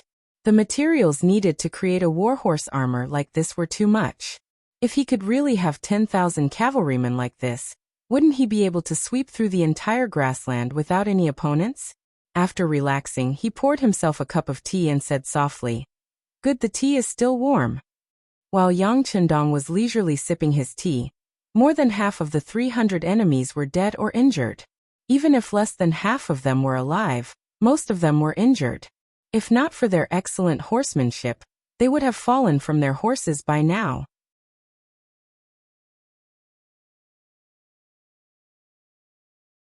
Chapter 679. On the battlefield, Lumek had already gone from the initial shock to the current powerlessness. Originally, he thought that with 300 against 100, even if the opponent's equipment was excellent, he would be able to exhaust them to death. But when he really fought, he realized that this was not a battle, but a beating. If he slashed the enemy would be fine. If the enemy slashed him, he would have to pay the price of serious injury or even death. This was simply an unfair battle. Seeing his brothers die one by one, and seeing the number of comrades around him decrease, Lumek had no choice but to make a decision, which was to leave the battlefield and leave this place. He would report what happened to the higher-ups, and then wait for an opportunity to take revenge. Everyone retreat. Their warhorses are heavily armored, so they won't be as fast as us. After exchanging blows with another member of the security team, Lumek's long saber only managed to produce a series of sparks. Finally, Lumek gave up on the thought of continuing to kill the enemy. He turned around and retreated. Some of the cavalrymen who were very close to Lumek also followed suit and turned to flee. In order to avoid being shot by the arrows, they kept making all sorts of evasive maneuvers on their horses. From afar, they looked as agile as monkeys. Seeing that the enemy was about to escape, Beta Persei bowed and asked Yang Qindong for instructions. "Young master, don't worry about them. Let the team withdraw and sum up their combat experience." Yang Qindong naturally knew what Beta Persei meant. Now that Lumek was leaving, it was just as he had said. The members of the Iron Cloak Guards were clearly at a disadvantage in terms of speed. It was impossible to chase after them, and even arrows might not be able to reach them, unless they used guns now, but this might expose their identities. After all, an army with continuous fire guns would easily make people think that they were related to mercenaries. He dared to use it against the Baiming guards because he believed that none of them would be able to escape. But now he did not have the confidence to kill all of Lumek and the others. Since that was the case, he might as well let them go. Of course, if the other party wanted to take revenge because of this, he would eat as many as they came. He was never afraid of war. For example, many founding emperors had gone through countless battles and life-and-death situations to achieve success. But then, they would talk about using virtue to win people over and rule the country with literature. Yang Qindong was different from them. He started from nothing, and he relied on his powerful martial strength to achieve all of this. Therefore, he would not be like the other emperors and hide anything. So what if he established the country with martial prowess? Since the country was founded on martial prowess, why should they fear war? Right now, the 5-star army needed a baptism of war. So if there must be a storm, then let the storm come fiercely. That's right, arrange for people to post the sentries further away. If the enemy makes any strange movements, immediately inform the surrounding troops to surround and eat them. After that, Yang Chendong picked up the teacup on the small table and drank it slowly. Yes. Beta Persei stood up straight and waved to the fully armed guards who were still waiting for orders. Immediately, more than 100 riders scattered in all directions, appearing and disappearing as mysteriously as when they first appeared. The difference was that when they left, they took away the captured war horses and the enemy's corpses. Hey, these are indeed your troops. Hey, who are you? My name is Narain Tuya, and my father is Sud, the Khan of Mabe Mongolia. This hand gesture was seen by the sharp-eyed Princess Tuya. She immediately skipped back to the umbrella, taking off her riding boots and sitting down on the blanket without regard for anyone else. Princess Baoyin, who was accompanying her, saw that Tuya had exposed her identity and wanted to stop her. Unfortunately, it was too late, so he simply shut his mouth. Mabe Mongolia. Yang Chendong listened to the introduction and nodded silently. In 1402, Northern Yuan was destroyed. After the Yuan dynasty was destroyed, Mongolia was divided into many tribes. Later, it gradually formed into 3 major tribes according to the area they lived in. The Mongols, who were distributed in the Inner Mongolia Autonomous Region, and the 3 northeastern provinces were called Mabe Mongolia, which was also known as Korkan tribe. The Mongols who were distributed in Xinjiang, Qinghai, and Gansu were called Mabe Mongolia, which was also known as Khalkha tribe. The Mongols who were distributed in Xinjiang, Qinghai, and Gansu were called Mabe Mongolia, which was also known as Oirat Mongolia. The territory of Mabe Mongolia should be between the Wala and Tatar tribes. This could also explain why Yang Chendong would coincidentally meet Princess Tuya here. I'm just a nobody, not worth mentioning. Yang Chendong casually waved his hand and had no intention of saying his name. Hey, you're so boring. I've already told you my name and identity, but you're not even willing to say your name. That's unreasonable. How about this? You tell me your name, and I'll tell you why Lumik is chasing me. How about it? Tuya looked angry at first, but when she saw that Yang Chendong was unmoved, she could only suppress her dissatisfaction and add another bargaining chip. Needless to say, Yang Chendong was really curious about Lumik's identity. He actually dared to make things difficult for Princess Tuya, the daughter of the Mabe Mongolian Khan. After thinking for a while, he thought that it was just a name, and he wouldn't lose anything. He nodded and said, "Okay, I'll tell you. My name is Yang Dong." Yang Dong was Yang Chendong's name in his previous life, so it wasn't a lie. Yang Dong. I've never heard of you. Tuya first rested her chin on her hand and thought carefully. However, she didn't have any impression of him, so she simply didn't care so much. Instead, she laughed and said, "This Lumik, he's from Agar Dorji. Right? You know this person, right?" I know. He's Tuachuo Buhua's younger brother from a different mother." Yang Chendong nodded. This information had been reported by the Security Bureau a long time ago. Speaking of which, this happened last year. Just like in history, the Wala's leader, Yeshen, and Tuachuo Buhua were known as monarch and minister, but only in name. Tuachuo Buhua's wife was Yeshen's sister. Yeshen wanted to make his sister's son the crown prince, but Tuachuo Buhua refused. Yeshen suspected that Tuachuo Buhua was secretly in cahoots with the Ming dynasty, which was disadvantageous to him. As a result, in the 12th month of the second year of Jingtai, 1451, he attacked. In the end, Tuachuo Buhua was defeated because his younger brother, Agar Dorji, and Yeshen colluded and attacked from both sides. However, what was different from history was that they had just defeated Tuatua Buhua.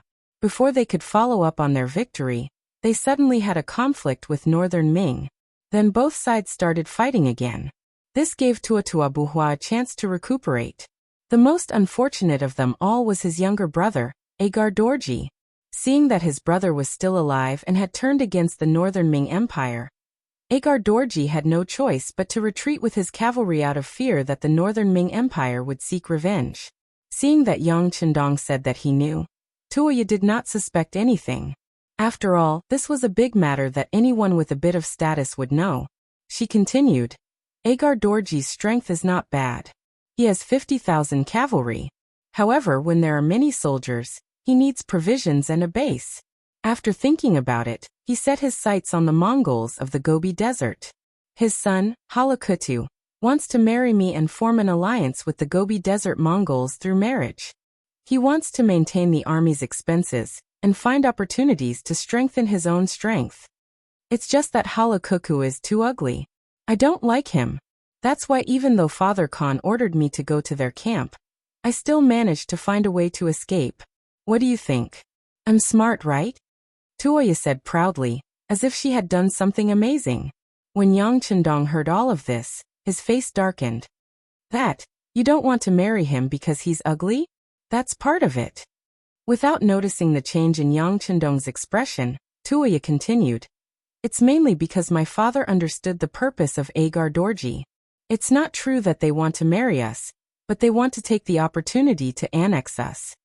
After saying this, she noticed Yang Chendong's darkened face. Tuoya couldn't help but ask anxiously, "Hey, what do you mean? Are you saying that only you men can pursue beautiful things, and we women can't?" Sure. Why can't we? If you say so, then so be it. Yang Chendong was not stupid enough to reason with a girl, especially when this person was from the Appearance Association. Seeing that Yang Chendong had admitted defeat, Tuoya raised her chin happily like a proud peacock. However, this self-satisfaction did not last long. She said worriedly, "You almost killed Lumik just now. Now that he has escaped, he will definitely come back for revenge. You should be from Baiming, right? You should hurry back. Although they are powerful, they won't dare to go to Baiming's territory to seek revenge." He could feel Tuoya's good intentions. In fact, although this woman was a bit unreasonable, she took the initiative to cut ties with him after Lumik appeared. She was not a bad person.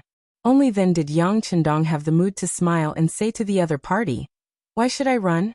He was the one who took the initiative to find trouble with me. He wanted to kill me. I can't just stretch my neck and wait. Besides, they were defeated by me, so they should be afraid and won't come back." Ha ha ha ha. As if she heard a funny joke, Tuoya shook her head. "Young Master Yang, you don't understand them. Just now, the cavalry under your command did indeed display great battle prowess, but in the end, you only have 100 cavalry. Besides, this is not Baiming's territory, but the grasslands.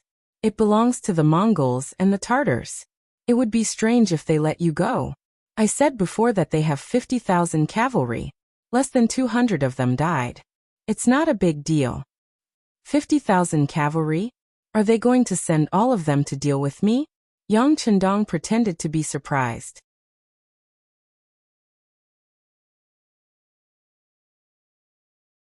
Chapter 680. That won't happen. Their main force is not around here. After all, this place is also our Khalkha tribe. If they send out their army without permission, it will cause a misunderstanding. But it is still possible for them to send 1,000 cavalry. No matter how powerful your cavalry is, it is still impossible for 100 to fight 1,000. Besides, your cavalry is not without weaknesses. Anyone can see that they are not fast enough. Once they are entangled in a battle of attrition, they will eventually lose. Tuoya's analysis made Yang Chendong nod his head. If the other party only sent 1,000 cavalry, then he had nothing to be afraid of. On the contrary, he could capture a large number of war horses. Wasn't this taking the initiative to give him a gift? Thinking of this, Yang Chendong simply lay down on the blanket again. Since that is the case, this young master will wait for them here. I want to see what they can do to me. Yang Chendong's casual manner naturally caused an anxious expression to appear on Tuoya's face. Why aren't you leaving? Hey, do you really think I am joking with you?" After calling out a few times, she did not see any movement from Yang Chendong. The anxious Tuoya said to Bao Yin, who was standing behind her, "Go immediately inform my father and ask him to bring the army here." "Princess." Bao Yin's face was filled with anxiety. "Princess, you'd better return with me. Wouldn't it be better for you to tell Khan personally? I go back? If I go back, will my father still bring people here to rescue? All right. Go back alone and tell my father that if he does not send troops in time, he may never see his daughter again. Go, this is an order." Tuoya seemed to know that it was impossible to reason with Bao Yin, so she simply gave the order as her mistress. Sure enough, as soon as Yang Qindong said that, although Bao Yin still looked hesitant, she finally nodded. After glancing at Yang Qindong, she turned around and rode away quickly. Yang Er, who was watching from the side, couldn't help but secretly give Tuoya a thumbs up for her actions. This girl had some eyesight. She could see that his young master was not ordinary. It was a wise move to befriend him now. Of course, it would be even better if she could repay him with her body. Although Yang Qindong now had 5 wives and concubines, and Luan Xiaoyu, who was waiting to be married when she reached the age, he still did not have a single child. This not only made all the Yangtze's senior officers anxious, it was always worrying to have no children, and they were also afraid that there would be no successor. However, as his subordinates, they really could not do anything. They could only hope that the young master had more women, which meant that there would be more opportunities. Seeing how big Tuoya's chest was, she should be able to give birth to children. Beta Persei was still discussing in his heart. Yang Qindong did not know about this. After seeing that Tuoya actually took the initiative to stay, he asked curiously, "Why aren't you leaving? Aren't you afraid that Lumek will bring his troops back? My cavalry won't be able to protect you. I was the one who brought the hatred. How can I leave? Do you think that we grassland women don't understand reason?" Tuoya rolled her eyes at Yang Qindong and said righteously. After saying this, her face unknowingly turned red, and she quickly lowered her head to hide it. Tuoya admitted that Yang Qindong gave her a good impression. This man was very handsome and so young. If she were to compare who would be a suitable husband, he would be much better than that ugly Hiraruo. Of course, she stayed here because she was curious about the black-clad cavalry. She didn't know why, but she had a feeling that even if Lumek brought his troops here, it wouldn't be difficult for this handsome young master. In short, she was infected by Yang Qindong's strong confidence. Yang Qindong was speechless after seeing Tuoya's heroic side. He could only say, "All right, then let's wait a little longer. If the sun is about to set and the enemy doesn't appear, then we'll go our separate ways." After saying this, Yang Qindong took a sip of tea and closed his eyes again. Tuoya, who wasn't chased away, didn't care about this. Since she was able to stay, she used this opportunity to talk nonstop like a machine gun. She selectively told Yang Qindong some of the secrets of the grassland that she knew about. Although it was selective, some things were still kept secret to the outside world. This piqued the interest of the 6th young master, who had originally wanted to close his eyes and take a nap. After a while, the conversation between the two of them became more and more lively, as if they were old friends. Lumek fled in defeat. After running a certain distance, he saw that there were no invincible soldiers chasing after him. He couldn't help but breathe a sigh of relief. But then his face was filled with anger. He and his 300 cavalry couldn't even defeat the enemy's 100 cavalry. To him, this was absolutely intolerable. As a proud general, of course he wouldn't let this matter pass. He wanted revenge. "Let's go. Come with me to find the young master." Lumek whipped his horse and led the defeated cavalry to turn a corner and gallop away. His luck wasn't bad.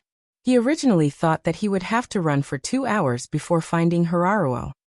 He didn't expect that the young master was worried about Tuoya, and had already chased after him with 5,000 cavalry.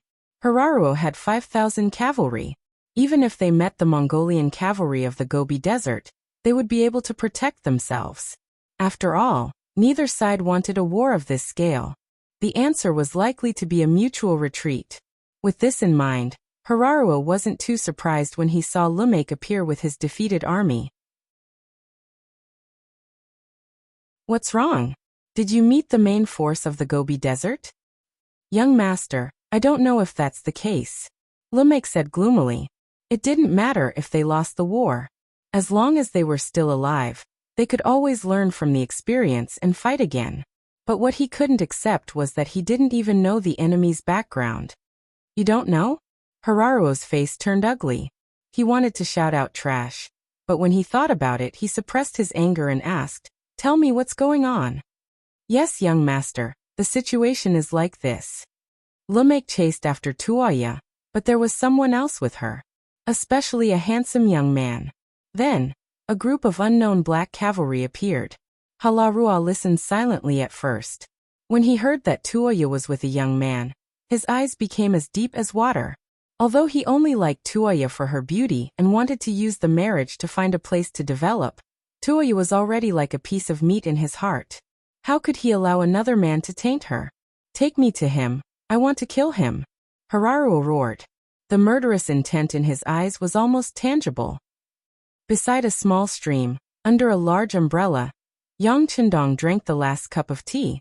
His face was filled with satisfaction and regret. He was satisfied because of the leisure he had for half a day. Usually, when he was in the military camp, he would either read information or look at the sand table. Occasionally, when he had time to rest, he would exercise his body.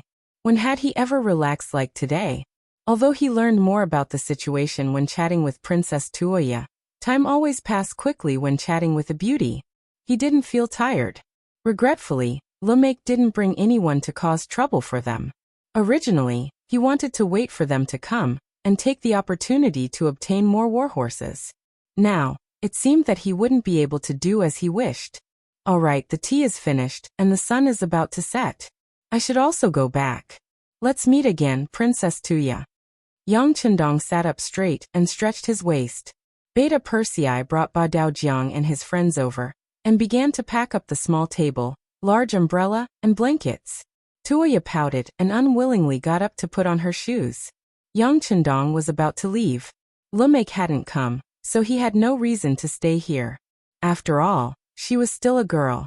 She couldn't really stay here. Although the women of the steppe were much more magnanimous than the women of the Central Plains, as unmarried women, there was a limit to what they could do. Yang Chendong didn't know what Tuoya was thinking, but he really didn't want to incur any more emotional debt. Moreover, although Tuoya could be considered pretty, and her position was definitely a lethal weapon, she wasn't the type that would make people lose control of themselves at first sight. At the very least, she was far inferior to Hu Yan's gentleness, Xiao Yin's obedience, and Su Maner's seductive charm. Madame Shui and Madame Xiang also had their own merits. The former courtesan of the capital had many unique skills. Even Luan Xiaoyu, who wasn't even 18 yet, was as understanding as the little sister next door. She looked even more valiant and heroic in her military uniform. It could be said that people couldn't be compared to each other. Yang Chendong didn't mean this. Even though he knew that Tuoya had an extraordinary status, he didn't urge her to stay. How could a man rely on a woman and his pants to establish himself in the world? At this moment, even though he saw Tuoya's unhappy face, Yang Chendong didn't have any intention of changing his mind. He remained silent the entire time, watching Princess Tuoya walk in front of his warhorse with a face full of displeasure and reluctance. Report. Seeing that Tuoya had already lifted one of her feet and was about to get on her horse at any moment, First Guard Captain Chiovi appeared in front of him. With a loud shout, he broke the originally peaceful atmosphere. Chiovi didn't kneel, only saluting with his body stretched taut. He said, "The scouts report that there's a group of cavalry approaching us from the northwest. There are about 5,000 of them." 5,000 cavalry.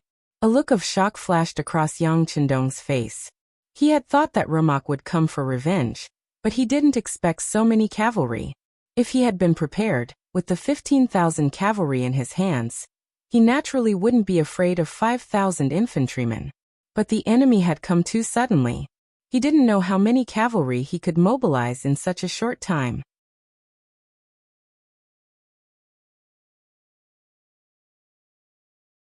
Chapter 681. His gaze fell on Chiovi. Where are the various units? How many of them can we contact? Reporting to the 6th Young Master, the 3 divisions of the Cold Vanguard Division are currently undergoing long-distance training and cannot be contacted for the time being. The Independent Regiment is further away and most of them are infantry. According to the location they reported earlier, they should be about 30 miles away from us. The 1st and 2nd Cavalry Regiments have already sent people to inform them. They are even further away from us, more than 100 miles away.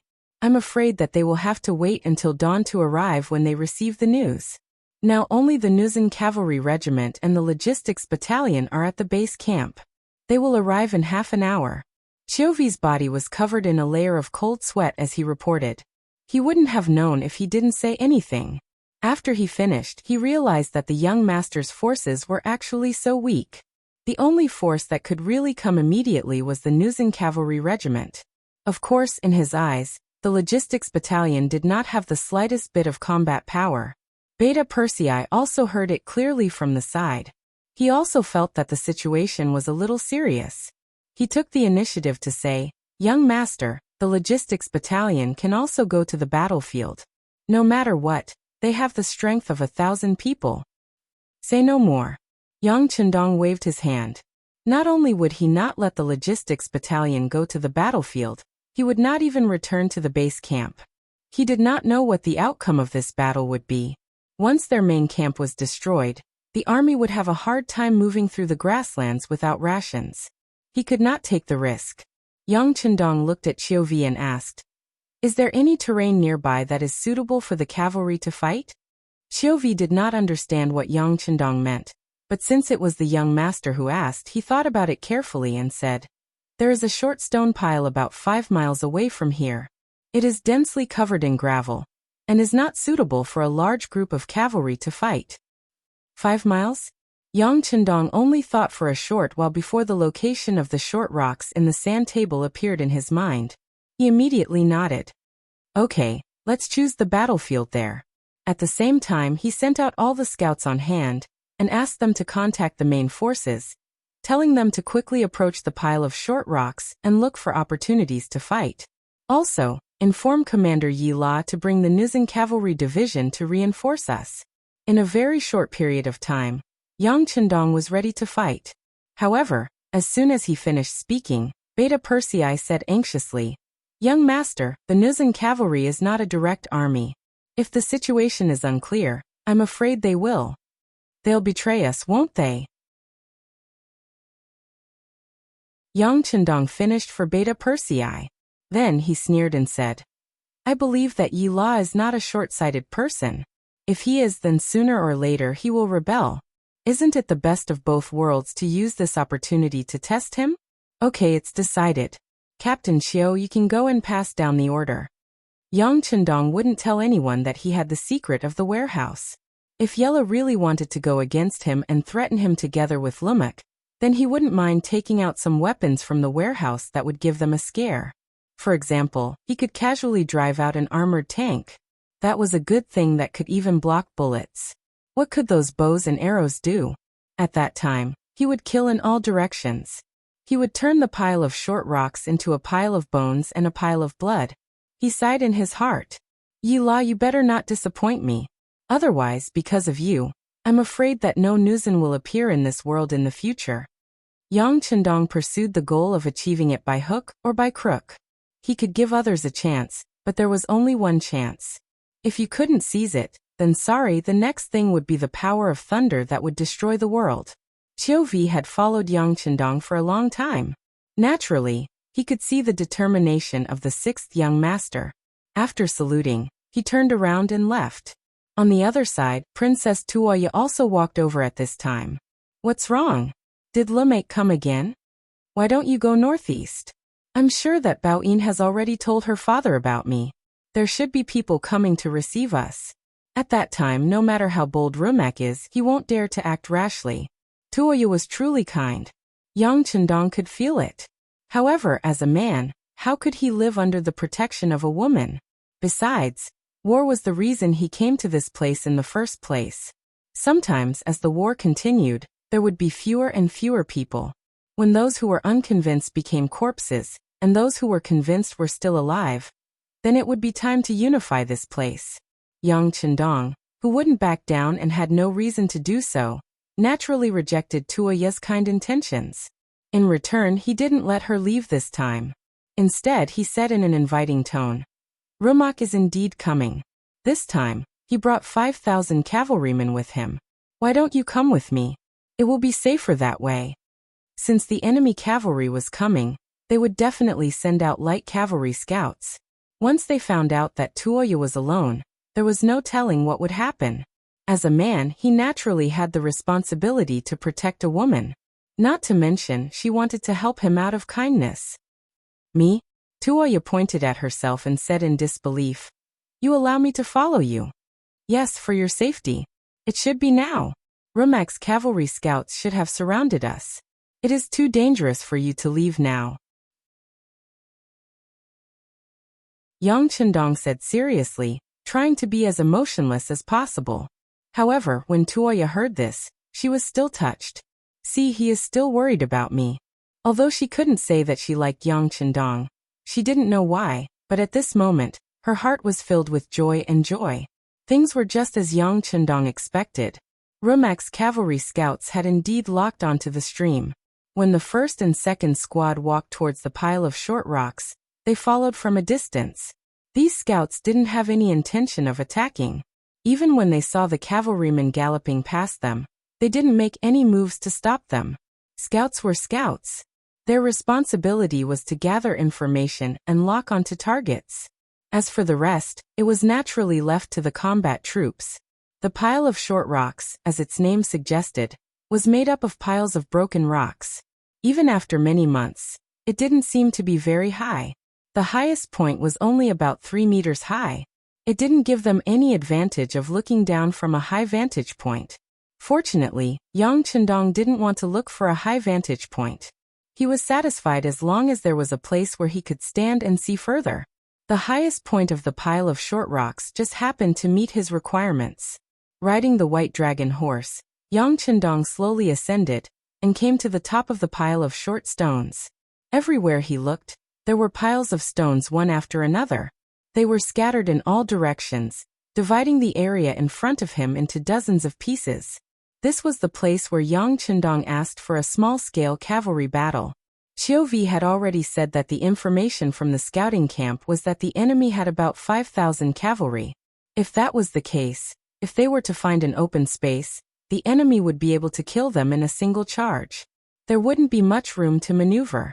Young master, are we going to stay here for a while? Beta Persei saw Yang Chendong stop on his white dragon horse and guessed something. That's right. This young master will stay here for a while. Come, put the flag here. From today onwards, the name of the 5-star army will be known throughout the grasslands. Yang Chendong said with a heroic tone, then pointed to an open space beside him. Hearing this, Beta Persei called for the guard team to take out a bright 5-star flag and put it beside Yang Chendong. The red flag immediately fluttered in the wind, showing off its charm. All the guard team members wore black armor with iron masks and wore Kevlar helmets that didn't fit in to protect the important parts of their heads. Yang Chendong also covered his white dragon horse with a layer of iron armor and changed into the same outfit as the other guard team members. When they stood under the 5-star flag like this, a powerful aura was unknowingly born. It made Princess Tuoya, who was watching all this curiously from the side, feel like she was about to meet the Great Khan.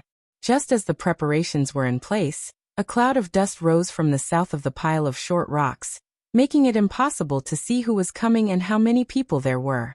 Out of instinct, Tuoya asked with some apprehension, "Is it the cavalry brought by Rumak?" Looking in the direction, Yang Chendong shook his head with a smile. "It shouldn't be them, it's our cavalry." "Your cavalry?" Tuoya was a little surprised after saying this. She was more and more unable to understand the origin of this Yang Dong. She was certain that this was the first time she saw the 5-star flag in front of her. But this curiosity was quickly suppressed. Right in front of them, another cavalry team loomed in the distance. Tuoya, who was riding beside Yang Chendong, had a solemn expression on her face. Although Yang Chendong had already surprised her, the number of cavalry that Rumak brought was obviously too much. Even if there were more than 100 black cavalry, could they turn the situation around?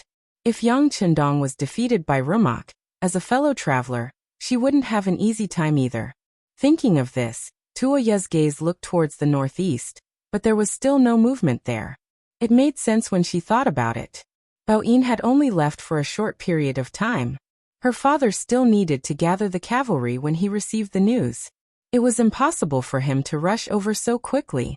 What was different from Tuoya was that Yang Chendong's expression was normal. He didn't show any fluctuations in his emotions from beginning to end. Until the first cavalry team appeared, A rider jumped out and arrived under the pile of rocks. Nuzan Cavalry Team Leader Yi Wei greets the sixth young master.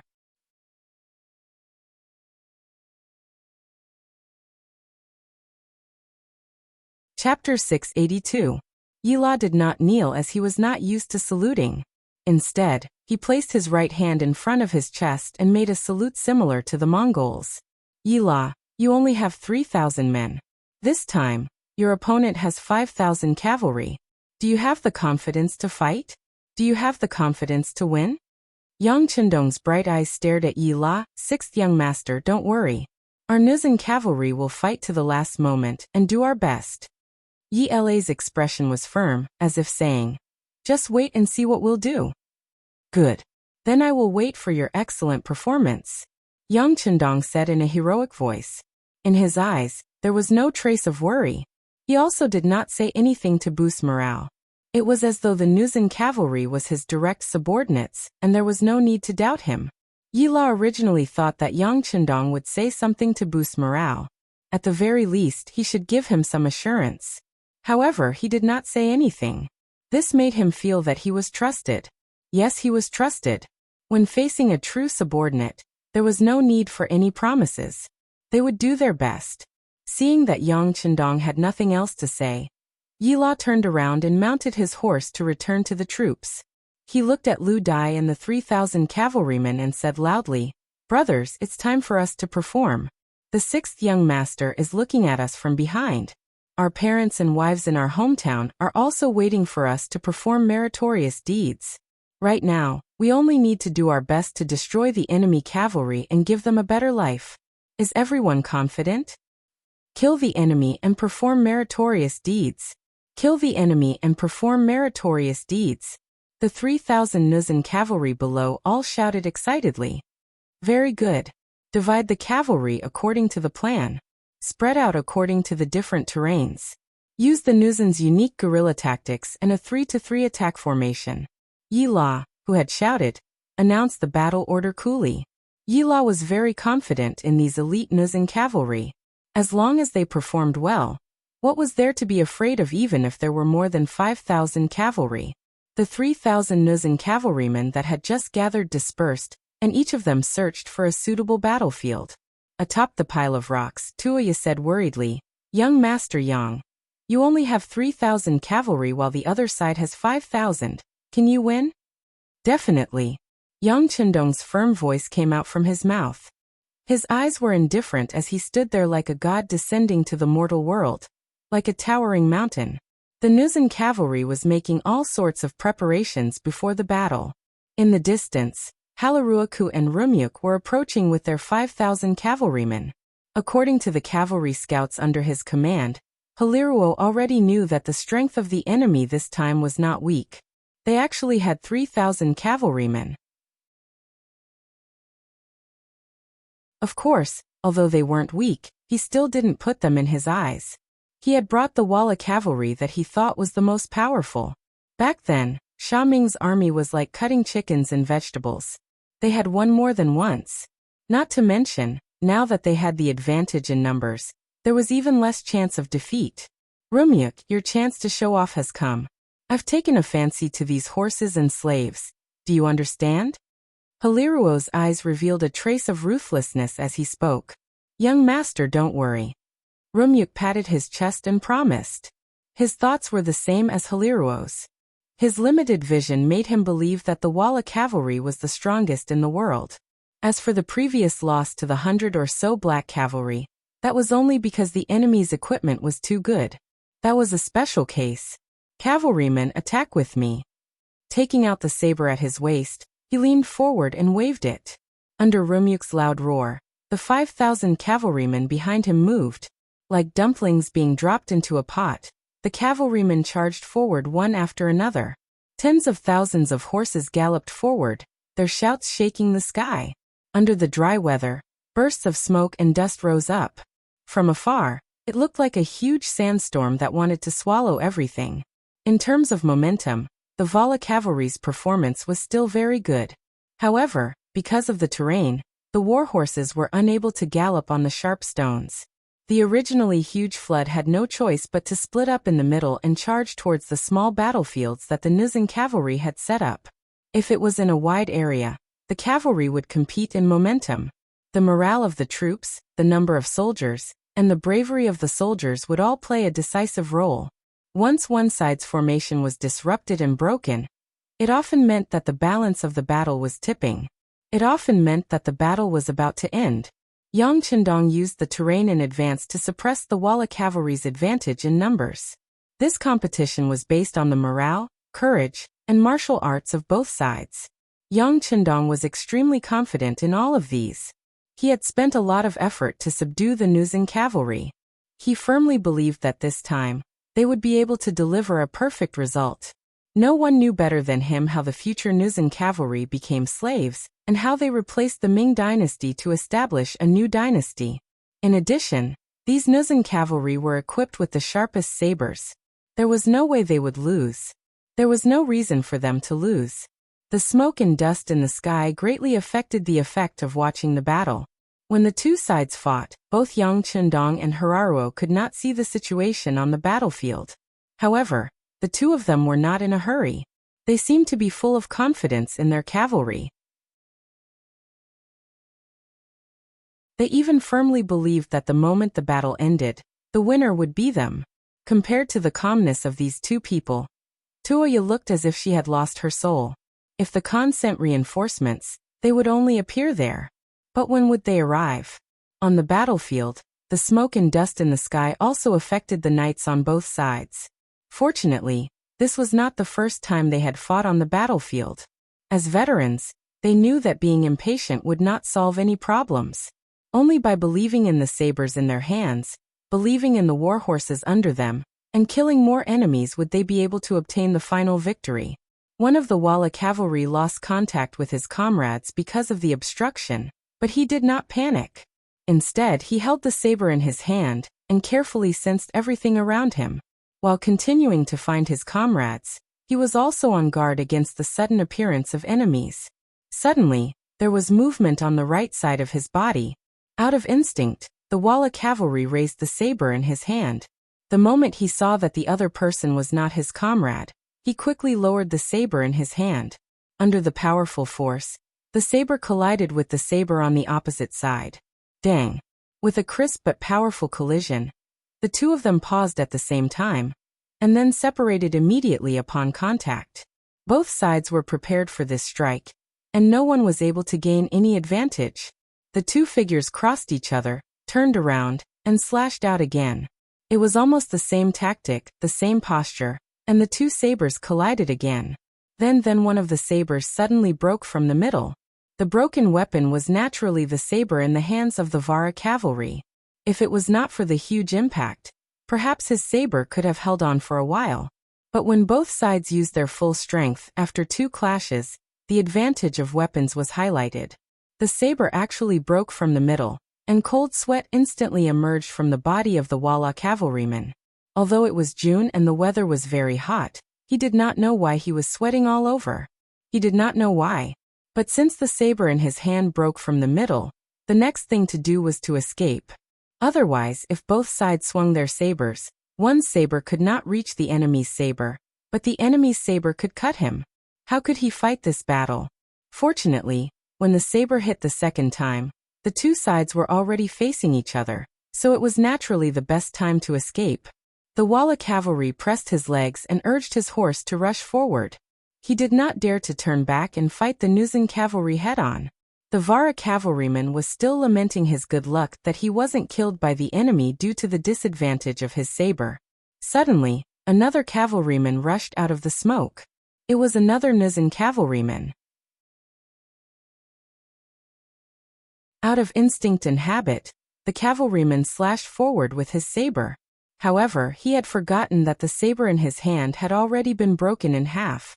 Not only did his saber not hit his opponent, it was his opponent's saber that landed on his chest instead. Blood splattered, and a warm stream splashed on his face. While the Walla cavalry felt these changes, the strength in his body was quickly drained at this moment. He wanted to say something, for example, if it were not for the broken saber, he would not have died. But now his chest was split open, and his bones and organs were exposed. No matter how he opened his mouth, he could not make a sound. Plop. With no strength left, the Walla cavalry finally fell from the horse. He looked at the sky with his eyes wide open. Perhaps this moment was a relief for him. This was just one of the many places on the battlefield. In fact, the same scene was happening all the time. Not long after the battle, countless Walla cavalry died because of the broken saber. They may be good at fighting, or they may be good at riding. But how could they defeat the equally powerful Nuzan cavalry with their bare hands? One by one, the Walla cavalrymen were hacked to death and fell from their warhorses, causing a cloud of dust to fly into the air. Outside the battlefield, Har did not know that the scales of victory had tilted to the other side. He was still dreaming of the victory.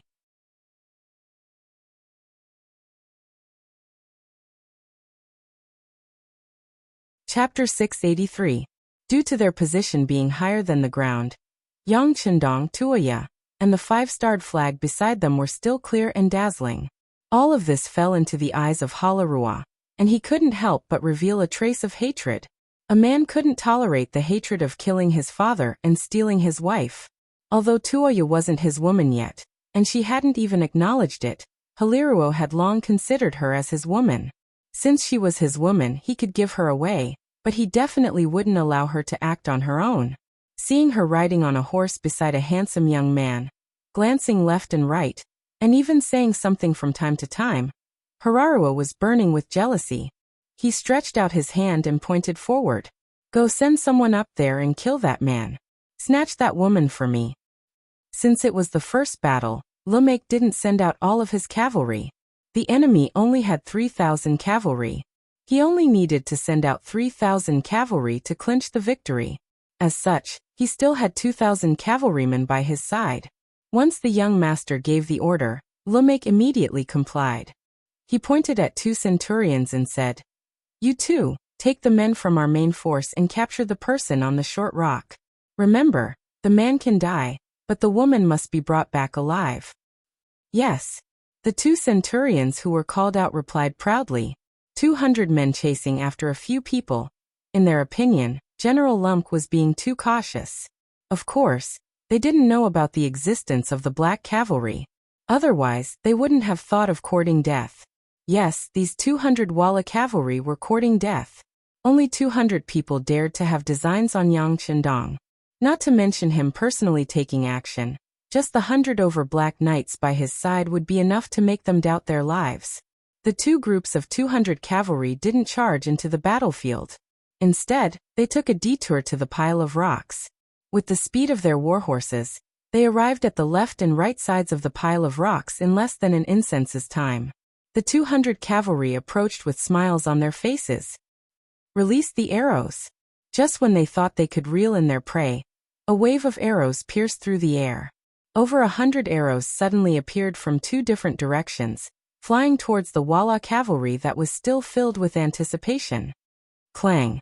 Caught off guard, the Walla cavalry took out their shields, or made all kinds of difficult dodging movements. The arrows flew past them. Most of them dodged, and only a few were hit. However, they weren't in critical positions and didn't threaten their lives. Although the arrows didn't kill anyone, they effectively stopped the Walla cavalry's charge. Just when they were cursing and saying that it wasn't a gentleman's action, a large group of cavalry in black armor suddenly appeared on the 2 sides of the pile of rocks. Not only were they wrapped in black armor, but they also had black masks on their faces. Even the warhorses under them were equipped with iron armor. They were armed to the teeth.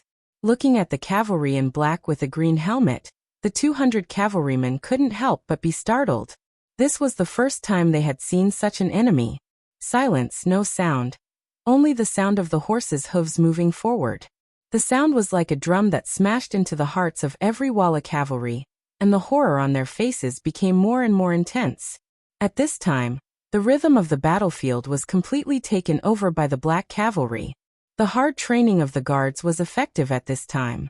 The silent battle cry spread out endless murderous aura, and shrouded the 200 Walla cavalry. Gulp. A centurion of the Walla unconsciously swallowed a mouthful of saliva. then nervously wiped the sweat dripping from his forehead, and said in a trembling voice, "Fight with me." Only the heavens knew how much effort it took for him to say those words. Fortunately, he still managed to say them in the end. He didn't know why, but after saying this, he felt his mind relax, as if he had just completed a very difficult task. The other Walla cavalry also let out a sigh of relief at this moment. Then one by one, they gathered their courage, raised their sabers, and reappeared with the murderous aura from before. The 100 black cavalry were already ready at this moment. Almost at the same time when the order to fight with me sounded, they spurred their horses forward and charged towards the 200 Walla cavalry. The sharp saber was raised high, and then, with an unstoppable momentum, it fell from the sky and chopped down on the bodies of the Walla cavalry that were charging towards them. The Black Knights did not need to defend and only needed to attack. They swung their sabers at the bodies of the Walla cavalrymen, allowing the other party to slash at their bodies, turning a deaf ear to it. The two sides crossed each other, but there was no sound of sabers clashing like usual. There was only the sound of sabers slashing on the black armor, and the sound of sabers slashing on the body. After passing by each other, the two sides turned back and faced each other again. In the process, one by one, the Walla cavalry fell from their horses. The sabers were so sharp that some of the Walla cavalry had already been cut off by the sabers, but the blood didn't have time to flow out, and they still had the opportunity to turn their horses around. However, death was death. Half of the 200 cavalrymen had died in battle just because they made one extra move. They originally looked like they had the advantage in numbers, but at this moment, they were reduced by a lot. This scene made the surviving Walla cavalry tremble uncontrollably. There was no lack of desperados among them, and they were not afraid of death. But the way they died was still too strange. It was so strange that it made them feel cold, and they were at a loss of what to do, and they couldn't see any hope. There was still no sound, and the hundreds of black cavalry launched a second charge, as if they had discussed it beforehand. Facing the oncoming black cavalry, there was no change in their expressions. The Walla cavalry was no longer as arrogant as before. On the contrary, a few of the more timid ones turned around and fled. They could see that there was no chance of winning against such an opponent. If they continued to stay, they would only be courting death. The Walla cavalry that turned around and fled was like a plague, and when it spread to the other Walla cavalry, they also turned their horses around and wanted to leave. It was just a head-on confrontation, but the morale of the opposing army was completely disintegrated at this moment. It had to be said that the black cavalry was too strong. In the face of the black cavalry's charge, the Walla cavalry that was one step behind had no way to escape. Those that were too slow were caught up and killed, and those that were too fast were shot through by the black cavalry's arrows. They fell on the road of escape. The 200 cavalrymen came with an aggressive aura, but when they really fought, they couldn't even withstand a single blow. They didn't even last for half an incense stick's worth of time, before they were completely annihilated. In the distance, Hilario and Rumyuk, who were watching this scene closely, had their eyes wide open. The short rock pile was slightly higher than the ground, and everything that happened there was clearly reflected in everyone's eyes. It was only then that everyone was shocked. What? What is that? When did such a powerful cavalry appear in the grasslands? After a while, Hilario digested what he saw. His gaze fell on Rumyuk, and his questioning gaze was very obvious. I don't know. Rumyuk shook his head. They are the black cavalry I mentioned before. It seems that if we want to deal with them, we won't be able to outnumber them. Compared to the others, Rumyuk wasn't the most surprised. He had already seen the enemy's strength. However, the efficiency with which the Black Knights had killed the man had exceeded his expectations. That's right. With this reminder, Hilario wasn't angry. Instead, he was happy. These black cavalry have almost no openings, but wearing such heavy armor is bound to consume a lot of energy. As long as we can delay them, we can win through attrition. At that time, the armor will be ours. The more Hilario spoke, the more excited he became. Without waiting for Rumyuk to give any orders, he turned around and called out several names. The few of you take 1,000 cavalry with you. Remember, these black cavalry's heavy armor is impenetrable. As long as you continue to exhaust their strength, you will definitely be able to defeat them. After witnessing the scene just now, no one wanted to face the Black Cavalry. However, this was an order from Hilario, and no one dared to disobey. The centurions who were called out could only grimace and agree. Soon after, they split up into several groups and charged toward the pile of short rocks. On the pile of rocks, the Black Cavalry's performance was so outstanding, and they were so close to the enemy that it was an eye-opener for Tuoya. "Hey, young Master Yang, these Black Cavalry subordinates of yours are really too powerful. How about we make a deal? If you sell these Black Cavalry to us, I will definitely ask Father to give you a satisfactory price. Buy armor? I don't lack money." Yang Chendong shook his head and smiled. What kind of joke was this? When it came to earning money, who could compare to the Beyond Heaven Trading Company? Meanwhile, the owner behind the scenes of this trading company was himself. Everything that was sold there was made by Crimson City under his guidance. Comparing the amount of silver and the speed at which he earned money, he did not fear anyone. "Don't be so quick to refuse, we're really sincere." Tuoya had become accustomed to Yang Chendong's arrogance. This person seemed to be unmoved in the face of any kind of temptation. But it was this kind of performance that had a unique charm that Tuoya liked very much.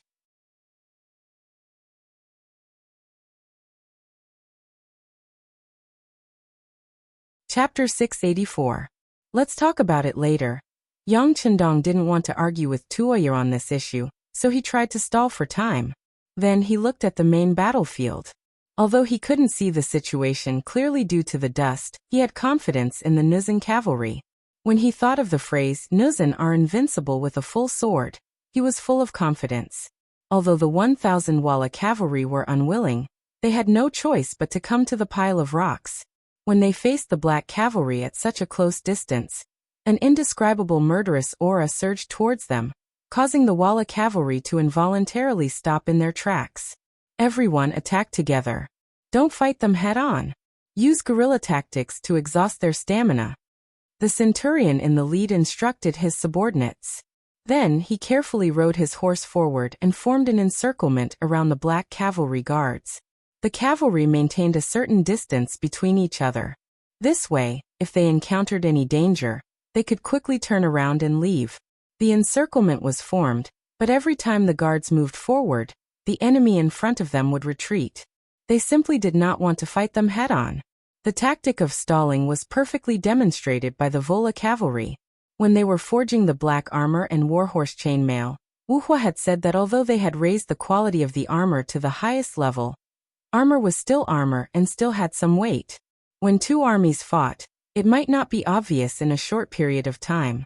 However, if the battle dragged on, the problem would naturally be exposed. Wuxia only had the ability to forge armor. He didn't have any way to deal with the problems and things that might happen on the battlefield. Regarding this, Yang Chendong didn't insist.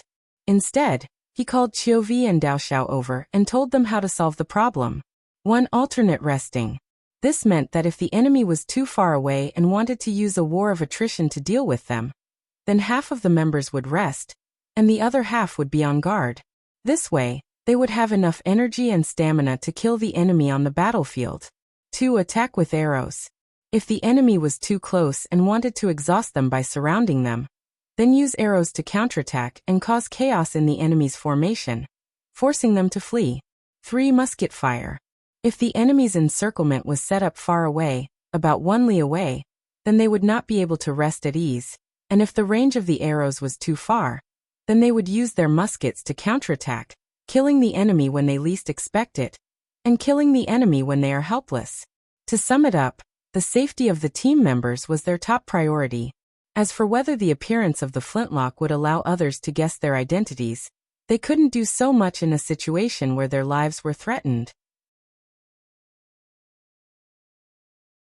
Yang Chendong's plan was very comprehensive, taking into account the distance and any possible situation. Therefore, when they saw that the other party was only surrounding them without attacking, no matter if it was Chou Wu, Dao Xiao, or the other guards, they did not feel frustrated at all.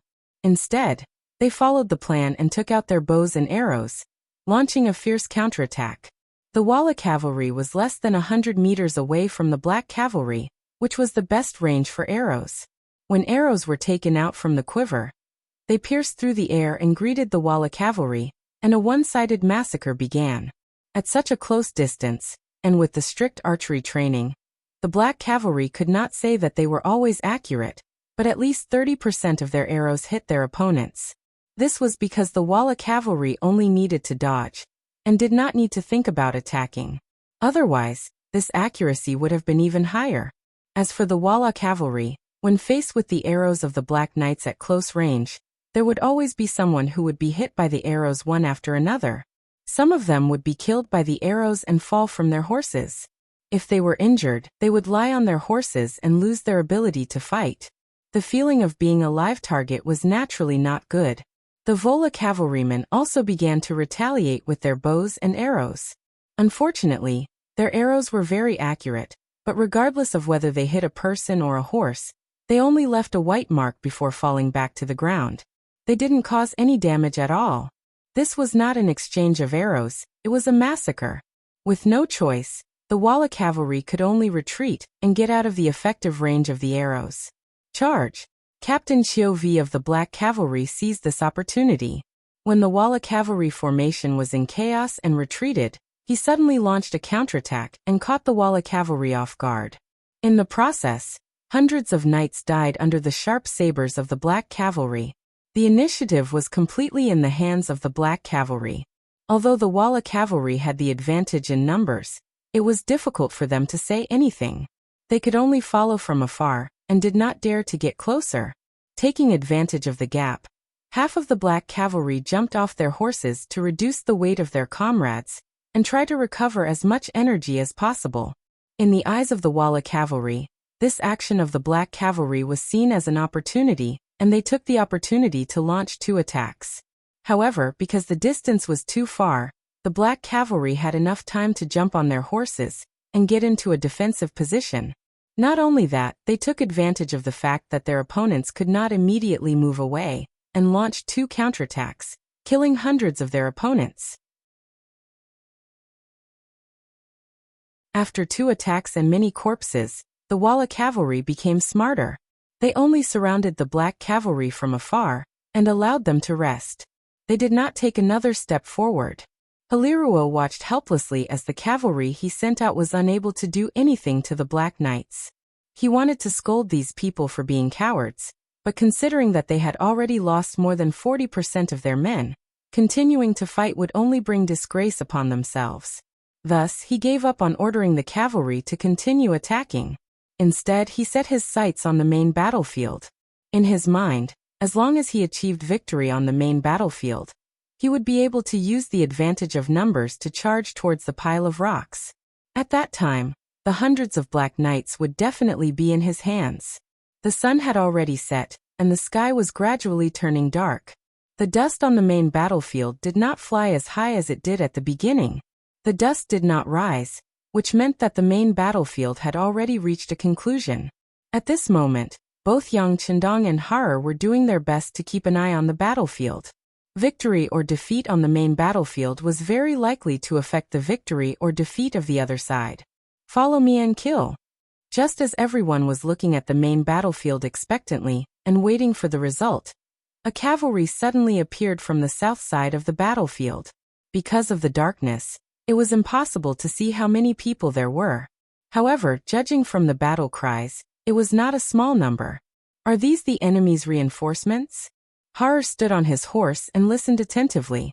His expression was not good. He relied on the strength and numbers of the Walla cavalry. He did not know the result of the battle, but his advantage in numbers was getting smaller and smaller.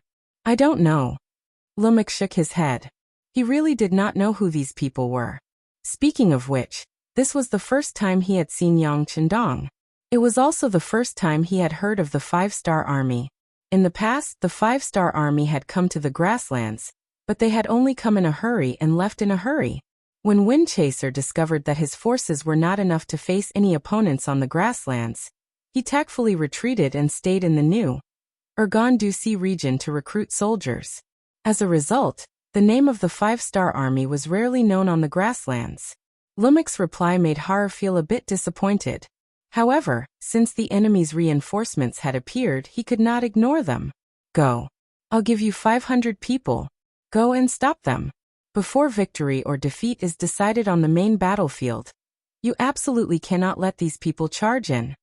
Har originally had 2,000 people by his side. Just the short stone pile alone sent out 1,200 people. Right now he only had 800 people. Giving Lumek 500 people was already the most he could do. Yes. Lumek cupped his fists and replied, appearing full of confidence. In reality, leading Walla's elite cavalry, he also had this kind of confidence. As long as it wasn't an impenetrable existence like the Black Cavalry, even if the enemy's military strength was greater than his, he really did not need to fear anyone. Lumek was extremely confident, but he did not know who his opponent was this time. Because the sky had already darkened, even Yang Chendong on the short stone pile did not know who the first batch of reinforcements were. Tiger's Mane, publicly recognized as the person closest to Yang Chendong, as well as the person who followed the sixth young master the earliest, became the first batch of reinforcements to arrive. Ever since Yang Chendong appointed him as the commander of the independent regiment, Tiger's Mane had put all of his energy into it. 10 infantry battalions, 6 cavalry battalions. Just as the personnel were formed, they were fiercely trained by him.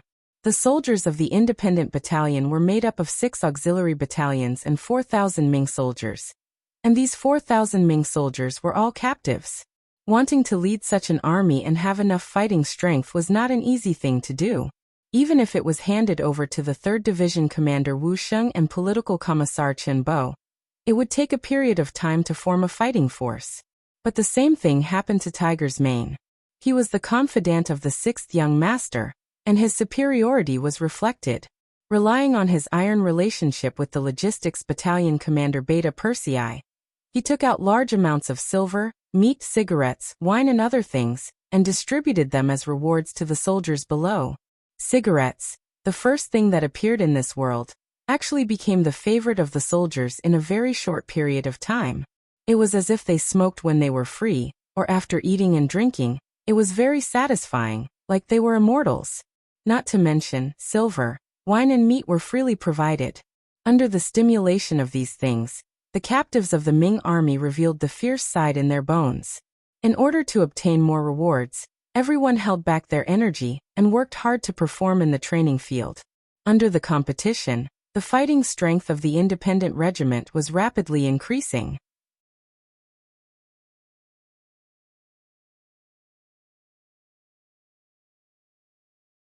Chapter 685. Tiger's Mane was overjoyed when he saw the changes in his army. He was waiting for the battle to start so that he could show off to his brothers and the 6th young master that he was also a talented soldier. Just as he was thinking about when the battle would start, a scout reported that the 6th young master was about to fight with a group of 5,000 Walla cavalry at the Stony region. On his side, there were only 3,000 cavalrymen from the Nuzhen cavalry division. When Tiger's Mane heard the news, he was both excited and nervous. He was excited because his chance to show off had come. He was also nervous because he was worried about the loyalty of the Nuzhen cavalry division. If they were to change sides on the battlefield, the young master only had 2 guards with him. That was only 100 people. How could he protect him? Worried about the 6th young master's safety, Tiger's Mane immediately ordered the 6 cavalry divisions to follow him to protect the 6th young master. As for the 10 infantry divisions, they immediately ran forward. Before they left, Tiger's Mane didn't forget to provoke his soldiers. Listen up, you will never fail when you follow the 6th young master in battle. This time, the enemy has 5,000 cavalrymen. If you do well, you can turn from infantry to cavalry. Of course, in a battle like this, we can't care so much. No one knows if we will be able to get that many horses. For the sake of fairness, we can only rely on first come first serve. Those who arrive first will get a horse, those who arrive later will get nothing. Let's go. Charge. After everyone understood Tiger Edge's meaning, the 10 battalions began a mad race. It was as if they were afraid that they wouldn't be able to get a warhorse if they were late. Everyone ran with big strides.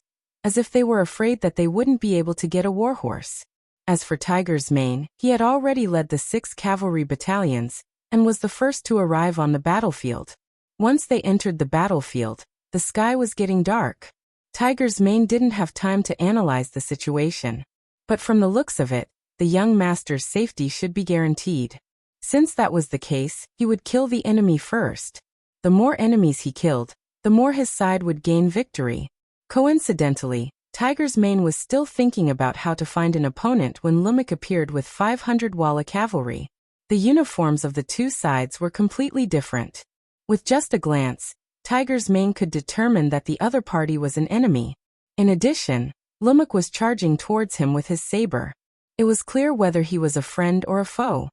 "Come on, let's kill together. Kill one and you get 10 cigarettes, half a caddy of wine, 10 taels of silver, and half a caddy of fatty meat. Kill." With a loud shout, Tiger's Mane announced the bets one by one. Then he leaped into the air and charged at Lumak. With great rewards, there will be brave men. Under the stimulation of such material rewards, the 6 cavalry battalions' eyes turned red. They all rushed forward, giving the impression that if they were late by one step, there would be no one to kill, and they wouldn't be able to get anything good. They charged towards the battlefield like wild beasts. Tiger's Mane, who was wearing a black cape, was like the tip of an arrow. He was the first to arrive in front of the Walla army cavalry. With a wave of his saber, he met his opponent head-on. Ding! After a crisp and clear sound of collision, the two figures passed by each other. The Walla cavalry's warhorse swayed. It was obvious that they were knocked back by the force of the collision. Feeling the pain from his arm, the Walla cavalry soldier's eyes flashed with extreme shock. This person was Lumak. He had also taken the lead and wanted to win with one strike. He never thought that the strength he was so proud of would be at a disadvantage in the first clash. Who is that person? The thought only appeared in his mind. Before he could analyze it, more cavalry soldiers appeared in front of him. They were the independent cavalry soldiers that followed Tiger's Mane. When they saw Lumak appear in front of them, they all rushed to kill him. They ignored the general's armor on Lumak. At this moment, this person was meat on their plate. They only thought about how to eat him. Ding ding dang dang. In a short period of time, Lumak continuously exchanged blows with more than 10 independent cavalry soldiers. The saber in his hand finally broke into two. Even though he was a general and the quality of his saber was not bad, under continuous collisions and in front of an even sharper saber, it was not easy to hold on for so long. When the saber broke, a layer of cold sweat appeared on Lumak's head. The doubts in his heart grew. Who were these people? Why were their morale so high? They were all attacking fiercely without any regard for their lives. Why were the sabers in their hands so hard? It was fine if it was just one person, but it seemed like everyone was holding a saber of the same strength. What kind of opponent was this? Why had he never heard of them before? Lumak's heart chilled. He threw away the broken saber in his hand and took out a brand new one. He turned around and attacked.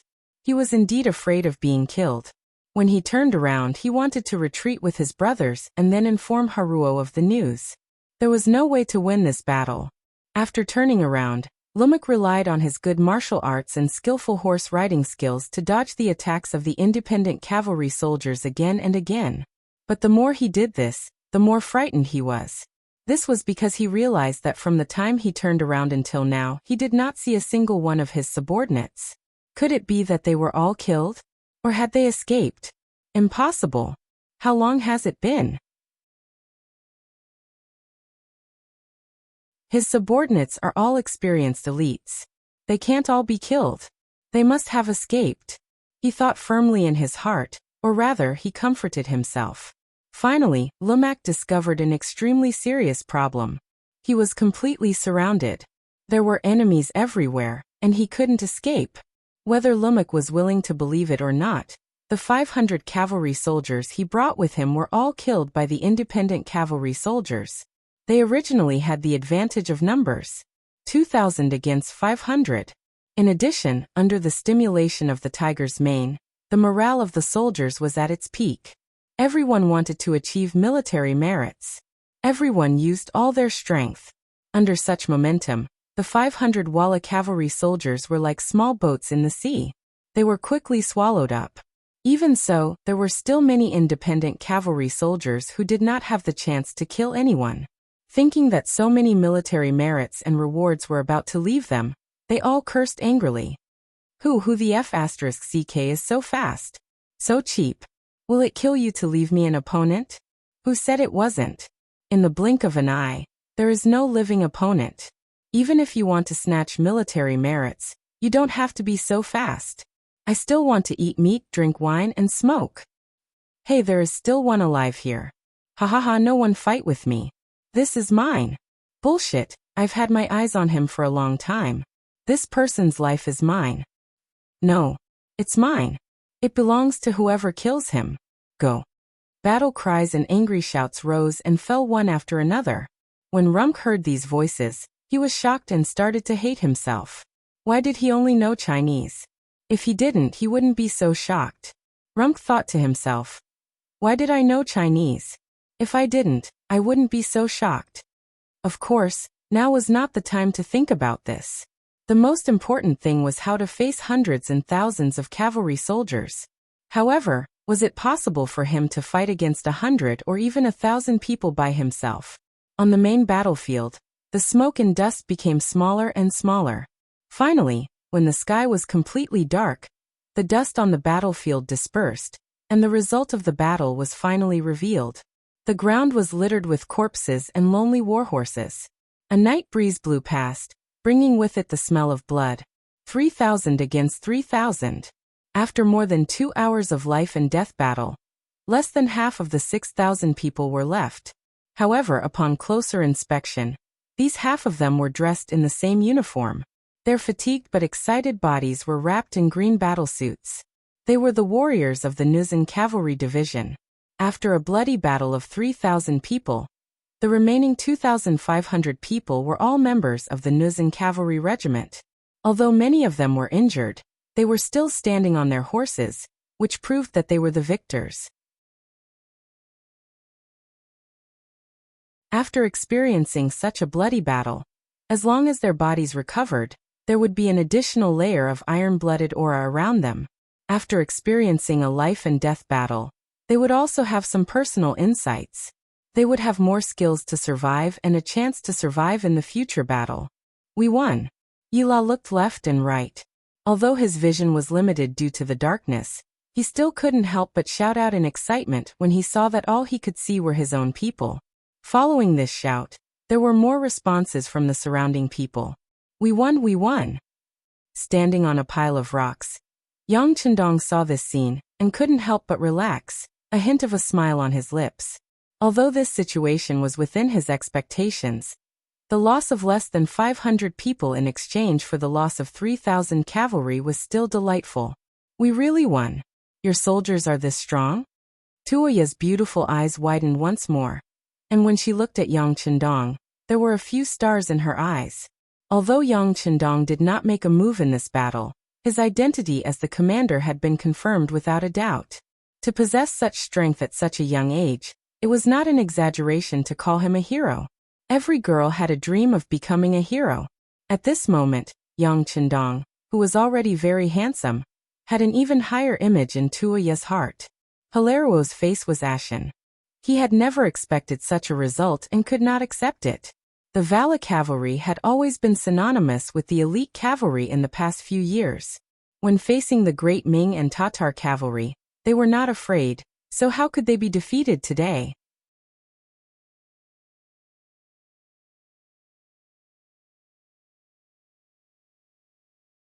Chapter 686.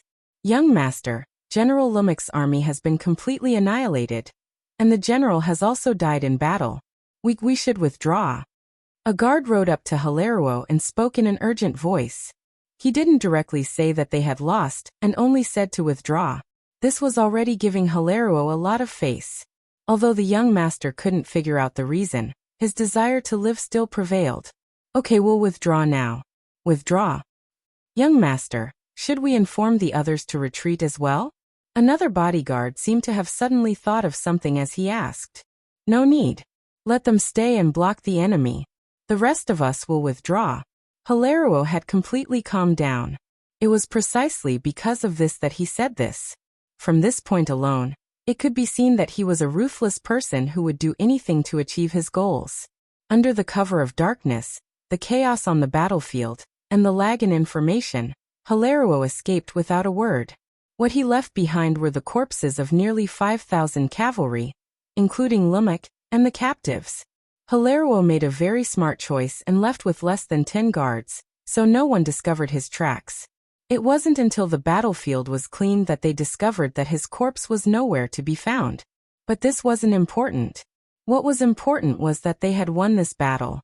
The Jurchen cavalry had used their own strength to prove their ability and obtained Yang Chendong's attention. It was already late at night, and the short stone pile was still brightly lit with torches. After the battle, the Jurchen cavalry were still cleaning up the battlefield. Fortunately, Tiger's Mane arrived in time with the 6 cavalry battalions of the independent regiment, greatly increasing the speed of the cleanup. The 5-starred flag was still there as before, unfurling in the wind. Beta Persei had already prepared a military tent for him to rest in. More than usual, he had prepared an extra tent for Princess Tuoya. This time, Tuoya didn't escape. When the battle wasn't over, she even pulled out her saber, as if she wanted to charge down with Yang Chendong. Her image as a heroine won the basic respect of everyone. It was late at night, and Yang Chendong hadn't gone to bed yet. He called Tiger's Mane, Yila, Lu Dai, and the others over for an impromptu military meeting. Looking at Tiger's Mane and Yela, Yang Chendong's words of encouragement rang out. The Nuzan cavalry performed very well in this battle.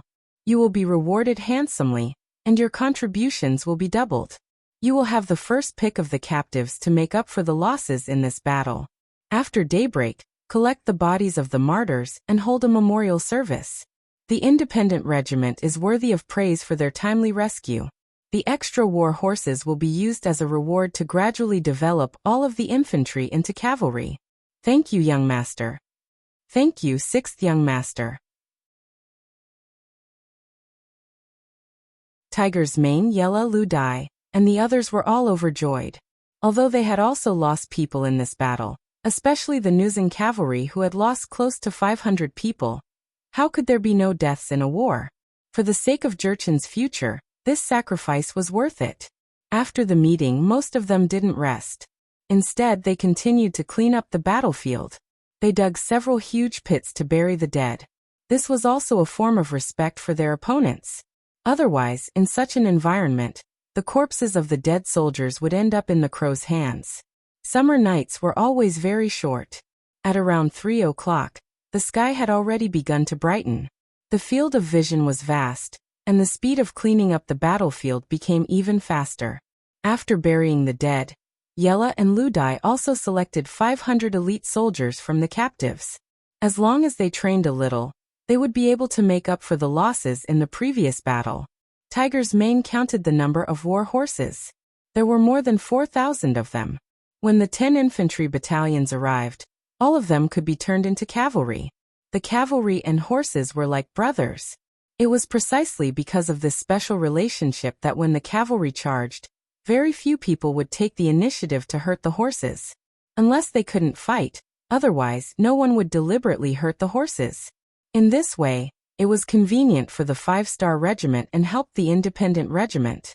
When the sky was completely bright, breakfast was already ready. Smoke rose in spirals from the kitchen, and the aroma of meat floated everywhere. Tuoya also woke up from her sleep in the tent. She looked at the 5-star army with a curious expression on her face. Breakfast was ready, but the 5-star army didn't satisfy their appetite.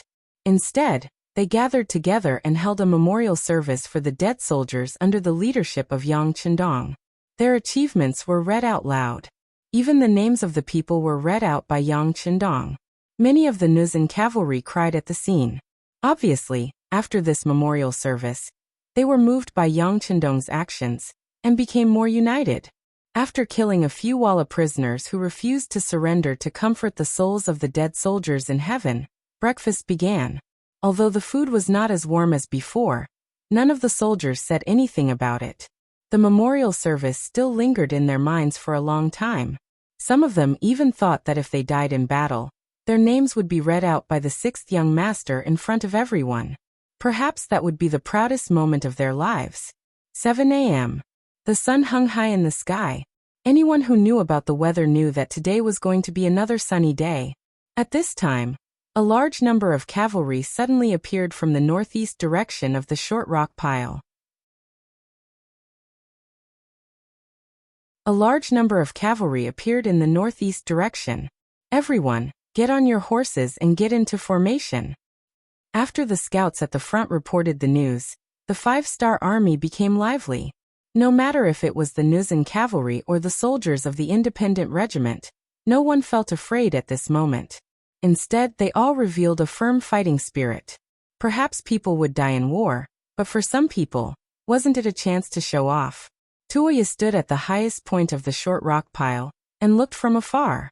When she finally saw the enemy's flag, she jumped up like a little girl. It's the Mongol army of the Gobi Desert. It's the Mongol army of the Gobi Desert. Everyone, don't be nervous. They're on our side. The 5-star army didn't seem to hear them. Everyone's eyes were still filled with determination and killing intent. Report. A large number of infantry appeared in the east. It should be the independent regiment's infantry. The scout reported another piece of news.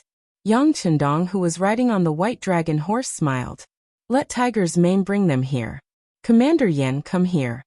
Yang Chendong pointed at Yenda, the company commander of the reconnaissance battalion who came to report the news.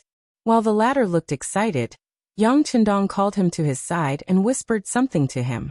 Then he nodded repeatedly and spurred his horse away. Soon, he disappeared without a trace. Tuoya didn't look at what Yang Chendong was doing. After seeing the 5-star army's strong fighting spirit, she was still full of fighting spirit even though she didn't have much rest last night.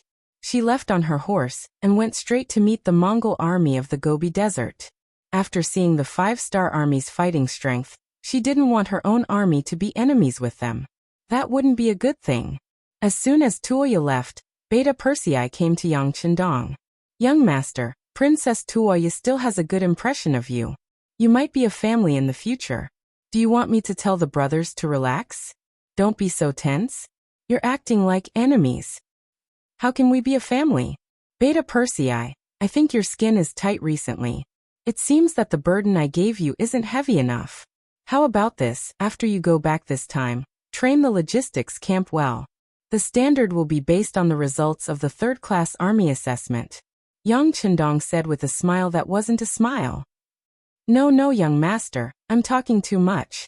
I didn't say anything. Beta Persei kept waving his hands and immediately admitted defeat. How could he not know what the logistics camp was like?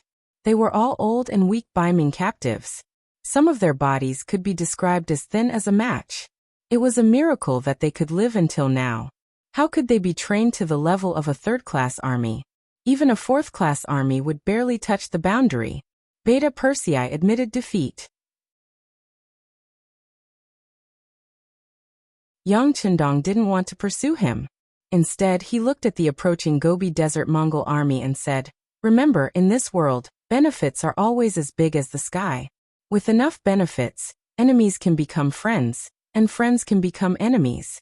This requires us to be vigilant at all times. We can't make the mistake of underestimating the enemy, because of taking things for granted. If that happens, we'll be the sinners of the army. Beta Persei nodded thoughtfully as he listened. Only Yang Chendong knew that the 5-star army could be considered as a lone army on the prairie. Any force here could become a friend or an enemy. Once a step was wrong, it could lead to eternal damnation. As the commander of an army, he must be careful. Tuoya rode a horse to meet the approaching Gobi Desert Mongol army. In the leading position of the army, she saw a middle-aged man in his 50s. A woman's voice of joy sounded first. Father, why are you here? Tuoya. When the middle-aged man saw that the person coming from afar was his only daughter, his frosty face finally changed and a smile appeared on his face. When the father and daughter reunited, Sudor Khan looked at his daughter and found that she didn't change at all. When he found that there wasn't a single wound on her body, the smile on his face slowly disappeared. Bao Yin came back and said that Hararo, that bastard toad who wants to eat swan meat, Brought a lot of cavalry to threaten you. Since you're fine now, where is he? Don't be afraid, although father came in a hurry this time, I also brought 20,000 cavalry. Sude's bloodline was a branch of the Golden family. Although it couldn't be said to be completely orthodox, there was a natural nobility in the bloodline. People like him were prideful. Once someone like him decided to do something, he would have a lot of charisma. Being able to gather 20,000 cavalry in such a short time was enough to show his ability.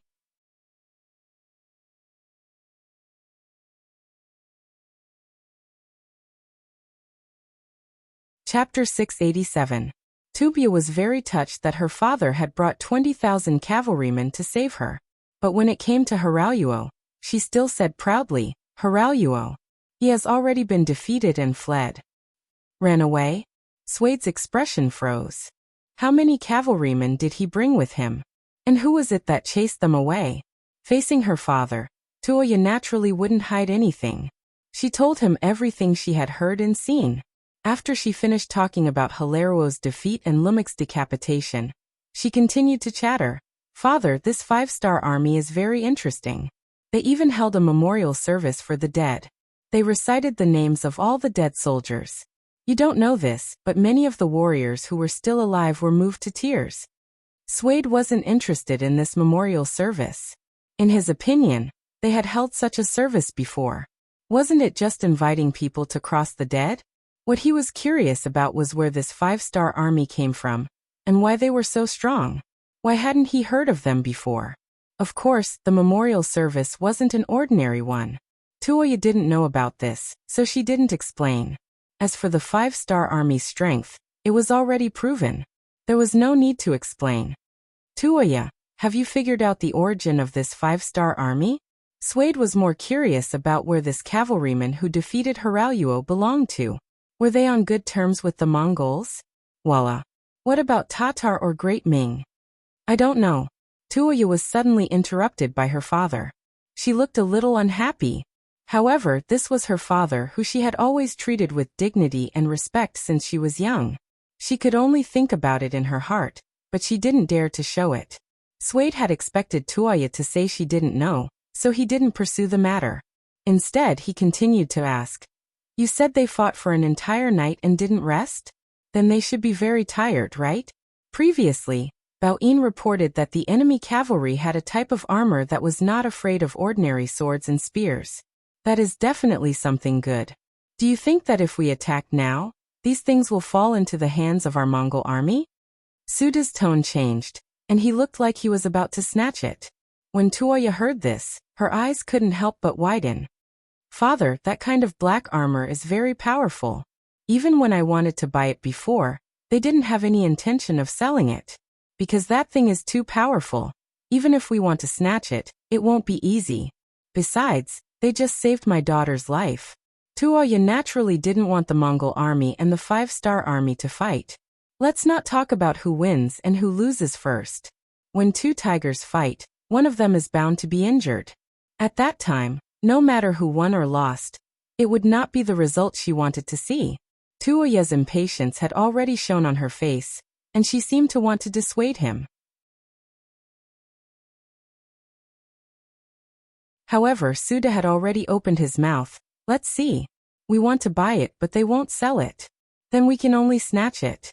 As for battle strength, don't you have confidence in our Mongol army? As for them saving you, it was just along the way. They were saving themselves. With just a few words, he made the 5-star army look like they had nothing to do. It also revealed his determination to fight. They had just wiped out Hararuo's 5,000 cavalry and seized Zhengfeng. They had just gone through a huge battle, and were exhausted. If they didn't attack now, it would be difficult to find a suitable opportunity. Kamubala secretly passed down the order. When I give the order, the entire army will charge. Since he had made the decision, Suda naturally wouldn't be disturbed by others. He gave the order in front of Tuoya. Kamubala, translated from Chinese, meant white tiger. This person was indeed the bravest general by Suda's side. Knowing that there was a battle to fight, he immediately agreed with a face full of excitement. He turned around and let his personal guard pass the message. Father, you can't. Tuoya's eyes were filled with shock. She knew the battle strength of the 5-star army. She also knew how powerful those black cavalry guards were. Although they had just gone through a huge battle, she felt that when facing Hiraruo's 5,000 cavalry, the 5-star army didn't use their full strength. At least, that young Master Yang didn't show any signs of worry. When she thought of that young face and his casual attitude towards everything, Tobia didn't know why, but she felt a wave of uncertainty in her heart. Baoyin, take the princess away. If she shouts again, seal her mouth. Suda seemed to know that Tuoya would stop him, and was already prepared. After giving the order, Baoyin walked out from the troops and looked at Tuoya with a troubled expression. Princess, I'm sorry. After saying that, 2 cavalrymen walked in front of Tuoya and forcefully brought her to the back of the troops. Without any obstruction, Suda rode on his horse and led the 20,000 cavalrymen forward. In order to avoid alerting the enemy, he didn't speed up. On the surface, everything seemed normal. Tuoya had already said that there were less than 10,000 soldiers in the 5-star army. Among them, there were 4,000 infantrymen. In front of his 20,000 cavalrymen, this kind of strength was indeed not enough. On top of a pile of rocks, Yang Qindong gently put down his binoculars, and a look of contempt flashed across his face. Inform everyone to prepare for battle. Oh, this time Beta Persei didn't object. He also used his binoculars to see the scene of Tuoya being forcefully taken away. Because of this, he also knew that everything was as the young master had predicted. This Mongol army that came from afar was not a friend, but an enemy. After the order was given and knowing that there was going to be a huge battle, whether it was the Nuzan cavalry or Tiger's Mane's independent regiment, they all became excited. However, although the latter was excited, when he saw the 10 auxiliary troops that had just arrived, he couldn't help but scratch his head. Although they had war horses now, they didn't have time to adapt. If the cavalrymen and war horses didn't get used to each other, and there wasn't enough communication, forcefully entering the battlefield was no different from courting death. They simply couldn't display their original strength. Don't distribute the horses anymore. Everyone, prepare the infantry formation and prepare to meet the enemy. Tiger's Mane indeed gave the order. On the battlefield, cavalry wasn't necessarily stronger than infantrymen. Although this was the case in theory, it was best to choose the one that was suitable for oneself. Reluctantly giving up on the horses that were about to be theirs, the 10 battalions, a total of 4,000 soldiers of the independent regiment, began to form into battle formations. Each of them held spears and spears that were specially designed to deal with cavalry, forming a square formation as they searched for a suitable place for them to fight. Yang Qindong still chose to fight at the short pile of rocks. He was indeed thankful for this kind of terrain. If it was a wide area, the enemy's 20,000 cavalrymen would be able to charge back and forth and break the formation of the 5-star army. At that time, even if they could obtain the final victory, who knew what kind of heavy price they would have to pay because of it? Of course, although the terrain was suitable, the opportunity was not within Yang Qindong's expectations. They just came out to take a short break, and wanted to find a quiet place to rest for half a day. However, they did end up in a huge battle. The 5-star army that had just gone through a battle and hadn't had a good rest, obviously hadn't fully recovered their strength. For the same reason, the Mongol army from Gobi also came from afar, and didn't have a good rest after a night of rushing. In this comparison, it was a draw and no one would have a big advantage. The 20,000 Mongol cavalry were still slowly closing in. They were not in a rush and were approaching from afar. The distance between the two sides quickly shortened from 3 li to 2 li. When they were half a li away, Beta Persei was already in front of the Mongol army. My young master said that in front of us is our area. Please stop here, otherwise, it will hurt the peace between both sides. Beta Persei rode on his horse and said with a loud voice. He had a loud voice to begin with, and without any restraint, his voice traveled far and wide. At least at this moment, the armies on both sides could hear him clearly. The 5-star army actually discovered his army's intentions in time. This was somewhat out of head Suitor's expectations. He didn't know that Yang Qindong and the others were watching his every move with binoculars. He also didn't know that Yang Qindong, who had undergone lip-reading training, had already seen through every word he said. But this was no longer important.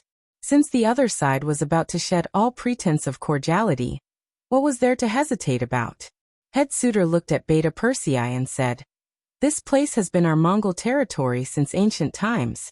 You Han people have already crossed the line by appearing here. What reason do you have for us to stop? It seems that your 5-star army is too arrogant. Do you really think that you are invincible just because you defeated the incompetent Halal? What a joke." After a burst of laughter, Head suitor looked at Beta Persei again. His eyes were filled with killing intent. "And you actually dare to stand in front of this Khan? Do you know that you are playing with fire by doing this? Now that we are so close, I can capture you with a wave of my hand. Where do you think you are going to run?" Head suitor's face was filled with anger and hatred as he spoke. Once upon a time, the Mongols were so mighty. Their ancestors had crossed the Eurasian continent, and no matter where they went, they had no opponents.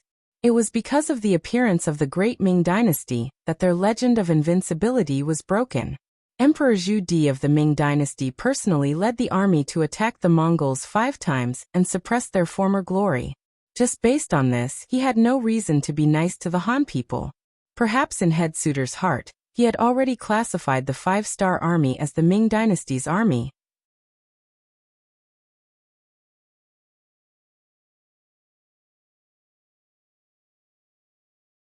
Chapter 688. You want to capture me? Beta Persei had a look of disdain in the face of the arrogant suitor. How about it? Do you still dare to resist? Suitor's face darkened when he saw that a small messenger of the enemy dared to show off in front of him. He was furious. Resist? Ha! This time it was Beta Persei's turn to laugh. He didn't learn much from following Yang Qindong every day, but he did learn about 80% of his calmness and pretentiousness. The word resist is used by the weak against the strong. You're not the strong ones now, so the word resist is not appropriate. What I should say is, do you still resist? Believe it or not, we can bet that your people will never be able to get within 3 steps of me. Impudent. Suda had never been looked down upon like this before. Even someone of Agar Dorji's status would be polite to him. Even if he had a strong killing intent in his heart, he would not show any disrespect on his face. However, this foolish and boorish messenger had ignored him in front of so many people. Yes, he was stupid and crude. Otherwise, how could he be so blind and dare to threaten him at such a close distance? Although some people said that envoys were not killed in a war between 2 armies. But when one's strength reached a certain level, so what if one broke the rules? The rules were meant to be broken, weren't they? In a fit of rage, Suitor pointed his index finger at Beta Persei in front of him and said through gritted teeth, "Who's going to take him down for this Khan?" As soon as Suitor shouted, a guard behind him immediately responded, "Khan, leave this small fry to me to deal with." To be able to stand behind Suitor, he was either a general or a guard. But no matter which type it was, they were all very agile and vigorous. As soon as he finished speaking, a rider rushed out from the group and shouted at Beta Persei to approach him step by step. 10 steps, 8 steps, 6 steps, and he was getting closer and closer. On the other hand, Tiger's Mane acted as if he didn't see anything. He stood there unhurriedly, allowing the other party to come closer as if he didn't hear anything. 5 steps. 3 steps. The big hand had already reached out and was about to touch Beta Persei's body when suddenly, the sound of a horn rang out. The person who was rushing over lost his balance and fell to the ground with a plop. The man landed on the horse, causing the warhorse to neigh. It seemed to be crying out for its master, but it also seemed to be summoning its master. Ah, it's a gun. Suda was indeed a Khan. He was experienced and knowledgeable. When the situation suddenly changed, he instinctively shouted, and then quickly hid behind a few of his personal guards. When Huachong shouted, not only Suitor Khan, even General Zamubala, who was known as the White Tiger, quickly hid behind a few of his personal guards and completely hid his body. Originally, they were aggressive and wanted to capture Beta Persei and punish him. But unexpectedly, the situation changed. The people they sent out died before they could even touch the corner of Beta Persei's clothes. This change shocked many of the Mongolian cavalry, especially the personal guards who were used as shields in front of them. Everyone's expression changed drastically. They were afraid that they would become the target in the next second and die on their horses. Ha ha ha ha ha. Beta Persei saw the Mongolian cavalry's reaction and he laughed mockingly. Where's the person who spoke to me just now? Did he hide in his turtle shell like a tortoise? Ha ha ha. As the Khan of the Mongolian desert, when had Suitor ever been looked down upon like this? Beta Persei's shout was so loud that it was clearly a slap to his face. Even if he hid behind his personal guards, he still felt a burning pain on his face. On top of the short rocks, the black cavalry guards were standing with their spears. The shot just now was aimed at Yang Chendong's head and tail.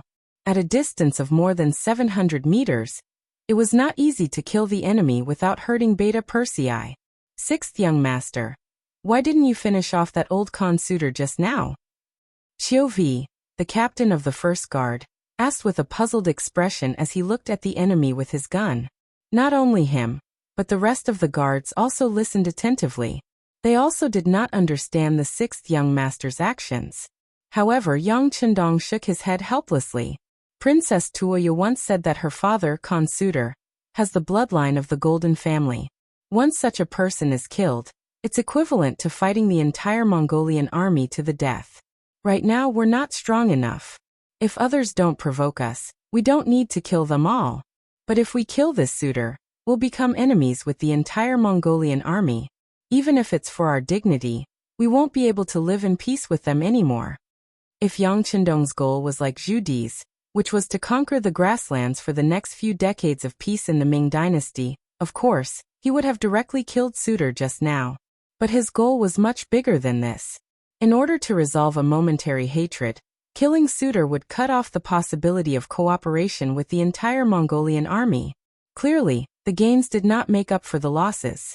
On this side, Yang Chendong was still explaining the overall situation to the guards. On Beta Persei's side he was still cursing. He really did not care about the fact that Suitor was a Khan. Where was Suitor's face? Being constantly mocked and ridiculed, Suitor's entire body was already trembling. He could not let the other party continue. Otherwise, his lifetime of wisdom would be destroyed in a day. It seemed that the other party already knew his intentions. Since that was the case, he would just have to force his way through. He did not believe that with his absolute advantage in numbers, he would not be able to destroy the other party. Beta Persei was still cursing. You're the ones who are ungrateful. Previously, my young master risked countless dangers to save your princess. And now you want to start a war with us? Everyone says that you Mongolians are born righteous. But what are you doing now? Where's your gratitude? Where's your sense of shame? Do you still have any shame? Bah. Even if we saved a dog, it would still know to wag its tail at us to express its gratitude. When we need them, they can even guard the house. But the person who saved you want to hurt your benefactor? Where's your bottom line? What's the difference between you and an animal? No. You're worse than an animal. Ah. I'm so angry. Suitor could not hold back anymore. Suddenly, he shouted and interrupted Beta Persei's voice. Mongolian warriors, the other party used firearms just now. They are undoubtedly the Ming army. Thinking back, how many of our ancestors died in the hands of the Ming army? Now the Ming dynasty is no longer the same as before. The Walla is fighting with them, and has gained a certain advantage. They are no longer the world's strongest army. Now is the time for us to avenge our ancestors. Listen to my command, charge. Charge. General Zamubala also hid behind his bodyguard and shouted. When they were scolded by Beta Persei, many of the Mongolian soldiers lowered their heads and the morale of the entire army dropped by a lot. Now that Suitor's shout mentioned the hatred of their ancestors, everyone's common hatred for the enemy was stimulated from the bottom of their hearts. Just as the order to charge was given, the 20,000 cavalrymen shouted and suddenly charged forward like a flood of fierce beasts. Oh my God! Beta Persei was still scolding to his heart's content when the enemy suddenly moved. He shouted and turned his horse around to leave. 1 against 10,000. No matter how strong he was, it was impossible for him to win. Beta Persei turned around and ran, accompanied by bursts of gunfire. As the bullets whistled through the air, the Mongolian cavalrymen charging at the front were shot down one by one. This hindered the enemy's attack and gave Beta Persei a chance and time to escape. Suitor, who was hiding behind his bodyguard, felt that the cavalrymen were being suppressed and could not help but shout, "Everyone, don't be afraid. Firearms are single-use items. Every shot counts. Everyone, charge together. They won't be able to hurt any of us. Charge, charge. Everyone, split the gold, silver, and horses in their hands." In order to raise morale, Suitor promised to split the spoils equally. As soon as he said this, the Mongolian cavalrymen who were still hesitating shouted and charged forward. In the face of enough benefits, even if there was danger, there were still people who would take the risk. On the pile of short rocks, Yang Chendong led the two bodyguards and kept firing bullets. One after another, the Mongolian cavalrymen fell on the road ahead. However, the cavalrymen were too fast. In the blink of an eye, they had rushed forward from the original distance of 1.5 miles. At that moment, their bows and arrows could already be fired. Yang Chendong and the bodyguards had no choice but to put on their masks to protect themselves. The arrows fell like rain. Compared to their fighting skills on horseback, the Mongolian cavalrymen who were known to have grown up on horseback performed very well. They were either riding on horseback, shooting arrows while climbing on horseback, or shooting arrows while hanging upside down from a golden hook. For a moment, arrows rained down like rain, landing on Yang Chendong and the others, producing a series of crackling sounds. Fire! Charge! Under the pile of short rocks, Yella led the Jurchens and started a fierce counterattack. The same arrows were shot out and landed among the Mongolian army, causing the cavalrymen to fall off their horses. Fire! Fire! At the independent regiment, Tiger's man ordered the 10 infantry battalions to fire arrows from afar. At the same time, he led 6 cavalry battalions into the designated area. He wanted to rely on the advantageous terrain and take advantage of the fact that the enemy could not fully deploy their forces to attack. In the process of charging, the vanguard of the Mongolian cavalrymen were first attacked by the Style 95 and then by the arrows. They suffered heavy losses. The general who led the team saw that they had lost more than 30% of their forces before they even reached the enemy. He had no choice but to change the direction of the assault. He no longer shot at Yang Chendong but at the Jurchens. Yang Chendong's side became quiet again. "Look, is there anyone injured?" "Sixth young master, our armor is impenetrable. There are no injured members." Cho Wu and Dao Xiao, the two captains, checked the armor and reported.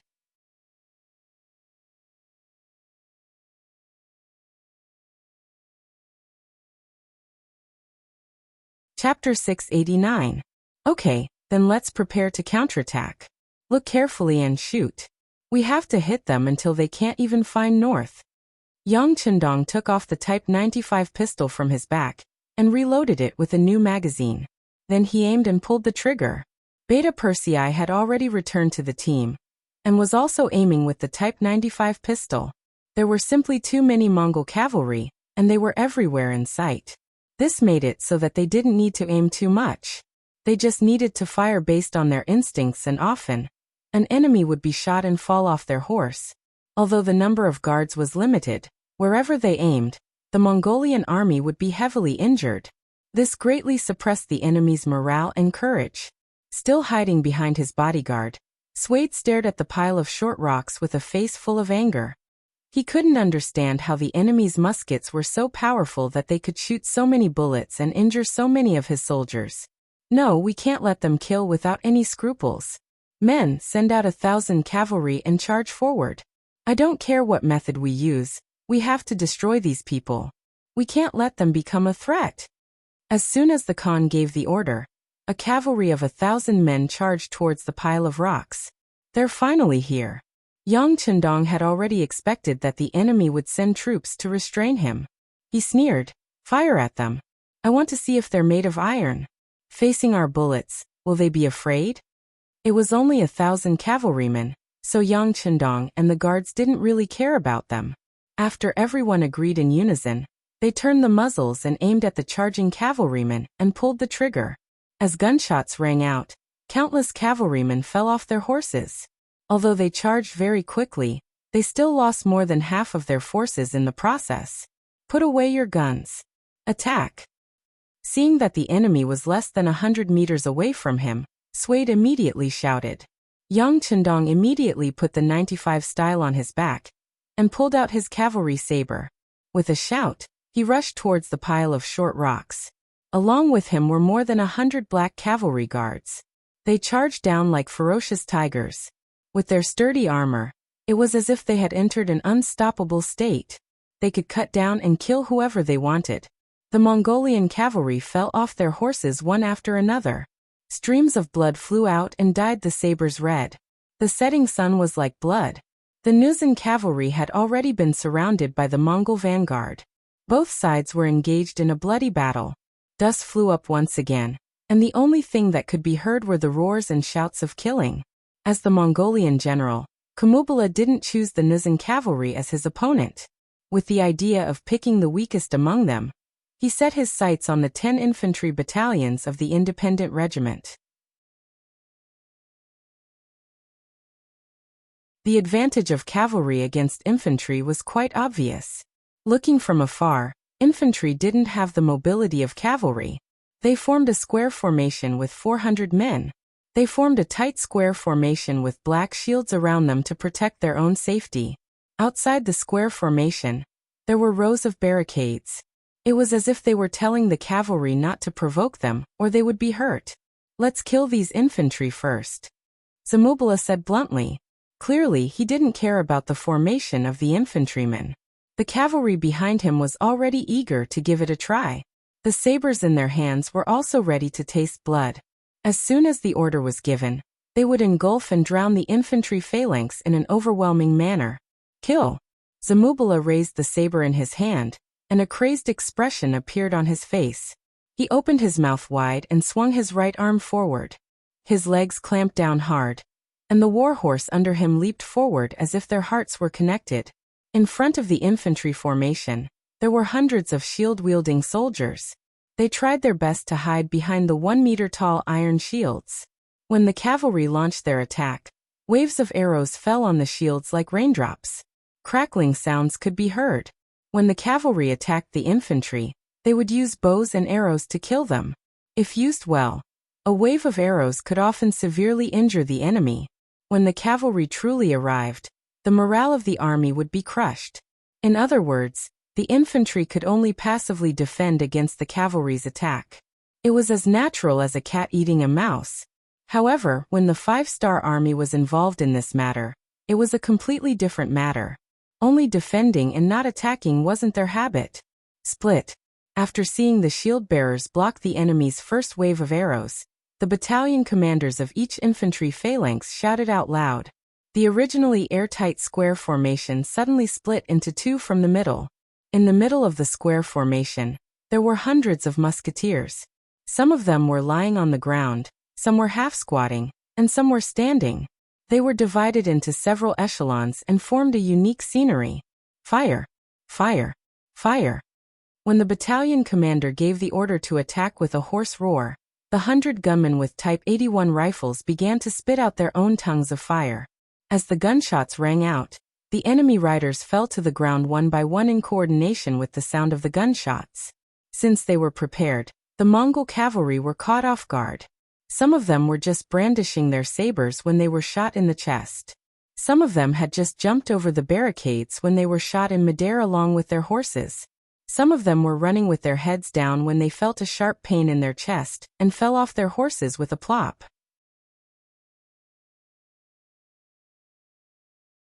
Even more of them had lost their lives before they could even figure out what had happened. Even if they were dead, their horses were still running forward without them knowing. Luckily, the dense barricades were effective. In the end, without the guidance of their owners, the war horses were forced to stop in front of the barricades. The musketeers were the original auxiliary soldiers. The current independent regiment was built on the foundation of the 6 auxiliary battalions. In other words, There were more than 2,000 auxiliary soldiers who knew how to use guns well. Now there were only 10 infantry formations, and each formation only had 100 gunners. It was easy to gather them. This was also the trump card that Tiger Edge had prepared when training the infantry of the independent regiment. Now that it was used, it brought about an astonishing power and effect. The 1,000 auxiliary soldiers each held a Type 81 rifle that was much more powerful than the Type 81 rifles of this era. When the sound of gunshots rang out, and the enemy cavalry was killed one by one on their horses, it was a shocking sight. Even the soldiers of the other independent regiments who were captured during the Battle of Liaohe were shocked by the strength of the auxiliary soldiers. It wasn't that they hadn't seen muskets before. In fact, because they were all comrades, they had even seen them up close. It was just that before they became auxiliary soldiers, they didn't even have the right to touch a gun. Because of this, many of their comrades were angry. They thought, "What are you guys so proud of? Isn't it just muskets? The Great Ming Empire already has these things in their army." However, when they saw and experienced everything, they were still shocked. They were both muskets, but there were obviously too many differences. For example, the stability, continuity, lethality, and so on. Although they only served in the new Urgandusi region, and didn't have the chance to come into contact with muskets, they could still feel the difference between the muskets in their comrades' hands and the Great Ming Empires. This was because if the Great Ming Empire had muskets with such lethality, with their advantage in numbers, would there be anyone who could be their opponent? The Divine Arms Battalion. Zamubala's face, which was as red as blood, showed a horrified expression. Decades ago, the Great Ming Empire relied on the muskets of the Divine Arms Battalion to defeat their ancestors. After all these years, they originally thought that the Great Ming Empire had been divided into the north and the south. They originally thought that Baiming was an arrow at the end of its flight after the incident at the Tumu fortress. It was time for the Mongolians to rise again. But now, when they saw the scene of thousands of muskets firing at the same time, they knew that the misfortune of the Mongolians had arrived again. It was just a charge, but they lost thousands of cavalrymen. These were all the good men of the Mongolians in the Gobi Desert. They all had families, brothers, and sisters. Now that they had all died in battle here, how was he going to explain it? Zamubala felt like he had punched an iron plate. He originally thought that it would be an easy move to use cavalry to deal with infantry. But now, they had suffered heavy losses before they could even charge over. If they continued to fight, how many of their brothers would they have to lose before they could obtain a victory? They were no longer as arrogant as before, nor were they as confident as before. Zamubala wanted to pass on what happened here to the Khan. How could their 20,000 cavalrymen deal with such a powerful enemy, who possessed firearms? Zamubala felt a headache coming on. Khan Sud also felt a headache coming on. It was not because of anything else, but because a scout had reported that a large number of cavalrymen had suddenly appeared on both sides of them. Although they could not see the situation of the other party, they should be enemies and not friends. Why are there still enemies? Didn't Tuoya say that the 5-star army has less than 10,000 soldiers? Khan Sud's expression changed from the confident look he had before. He started to feel conflicted. He believed that even if the enemies that appeared on both sides were on the same side as the 5-star army, with his 20,000 Mongolian soldiers, he did not have to worry about losing. But after spending so much effort, and in the end sacrificing 800 of his own men to kill 1,000 of his enemies, just to fight a bloody battle with a 5-star army that he didn't have much hatred for. Was it worth it? What was his goal? Just as he was conflicted over this question, one of Zamubala's soldiers ran over. Khan, something bad happened. The enemy has the Divine Arms Battalion, the Divine Arms Battalion. What's the matter? Why are you making such a big fuss? Khan Sud was already in a bad mood. When he was shouted, his expression became even worse. Isn't it just the Divine Arms Battalion? I already know.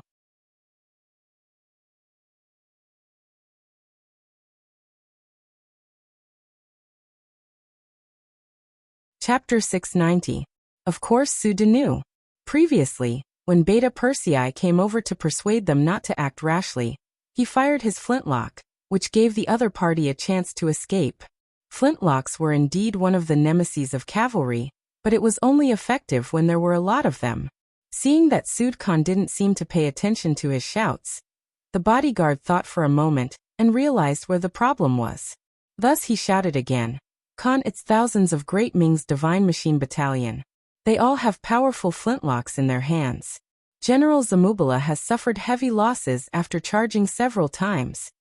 This time, the problem was finally explained clearly, and Suda's expression became more and more unsightly. "What? Thousands of Great Ming's Divine Machine Battalion? That must be the Divine Machine Battalion. My God, how is this the 5-star army? It's clearly the main force of the Great Ming dynasty. How did we end up fighting against them?"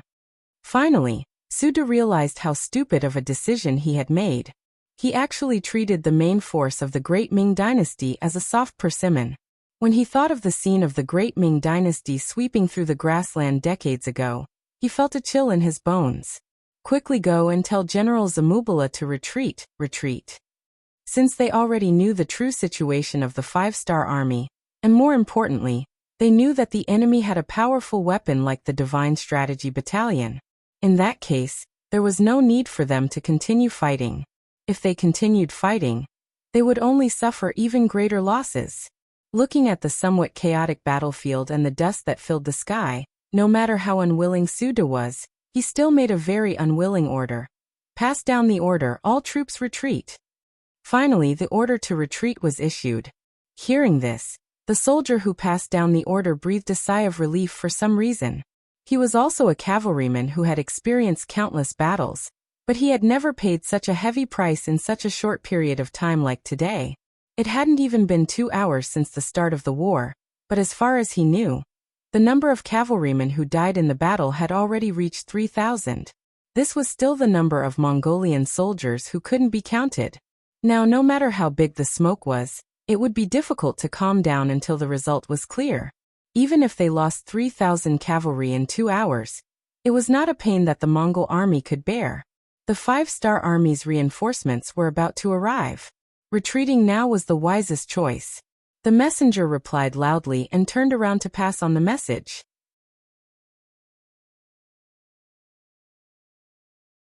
For a period of time, regardless of whether it was the Mongolian cavaliers who were fiercely attacking Yang Chendong's cavaliers at the pile of short rocks or Kambala's men who wanted to take advantage of the situation and use their cavaliers to fight against the infantrymen, when they received the news, all of them sighed in relief, as if a heavy burden had been lifted from their shoulders. Then they ordered their army to retreat.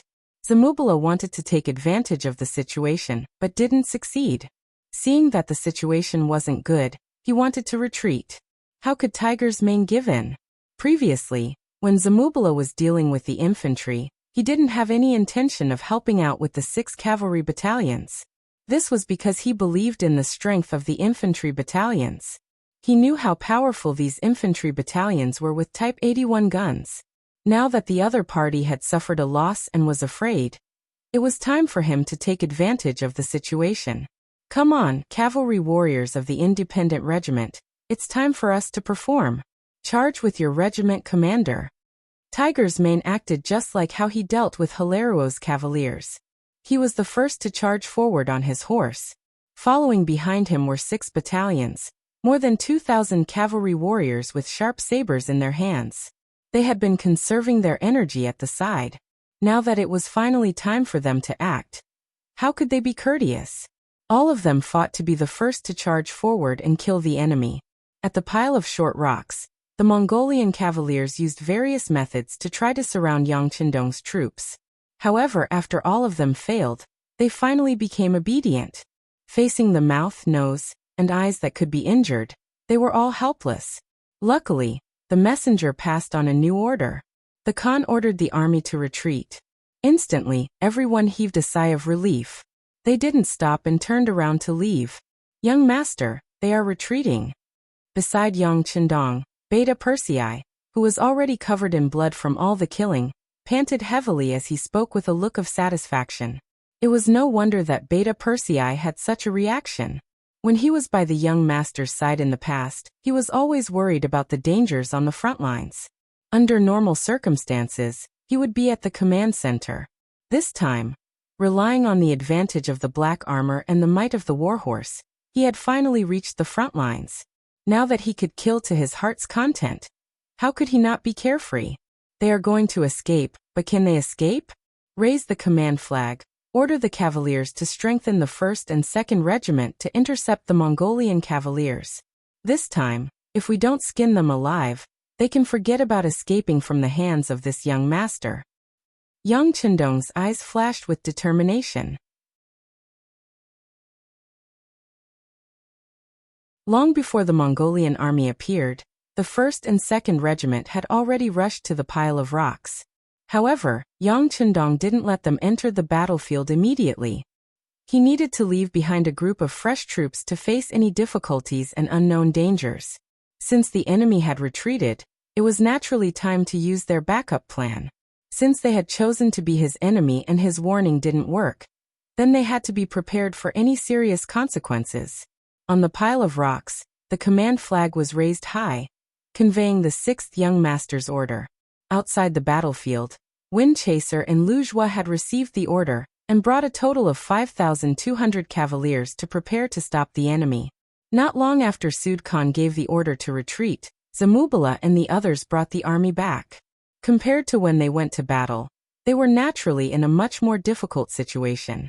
Alright, the Han people have a good saying. Victory and defeat are common in war. This time we lost, but as long as we preserve our strength, we can get it back in the next battle. Now, everyone prepare to retreat. Sud Khan's eyes scanned all the generals, and said with a helpless and sorrowful voice, Khan, we still have many cavaliers that haven't returned from the battlefield. Are we waiting?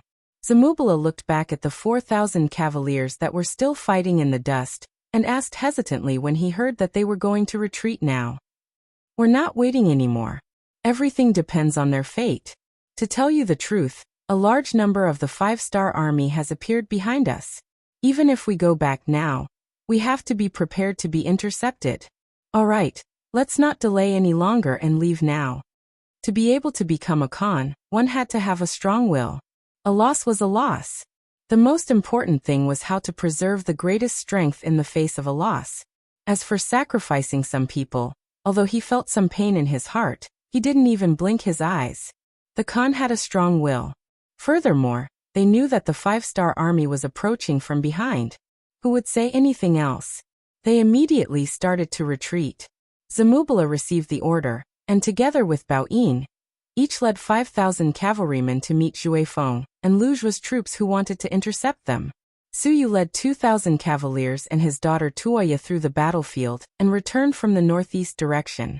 Although the Mongol army had an absolute advantage in numbers, they still paid the price of 2,000 cavaliers before retreating when they faced the 1st and 2nd Regiment that had been looking forward to a big battle.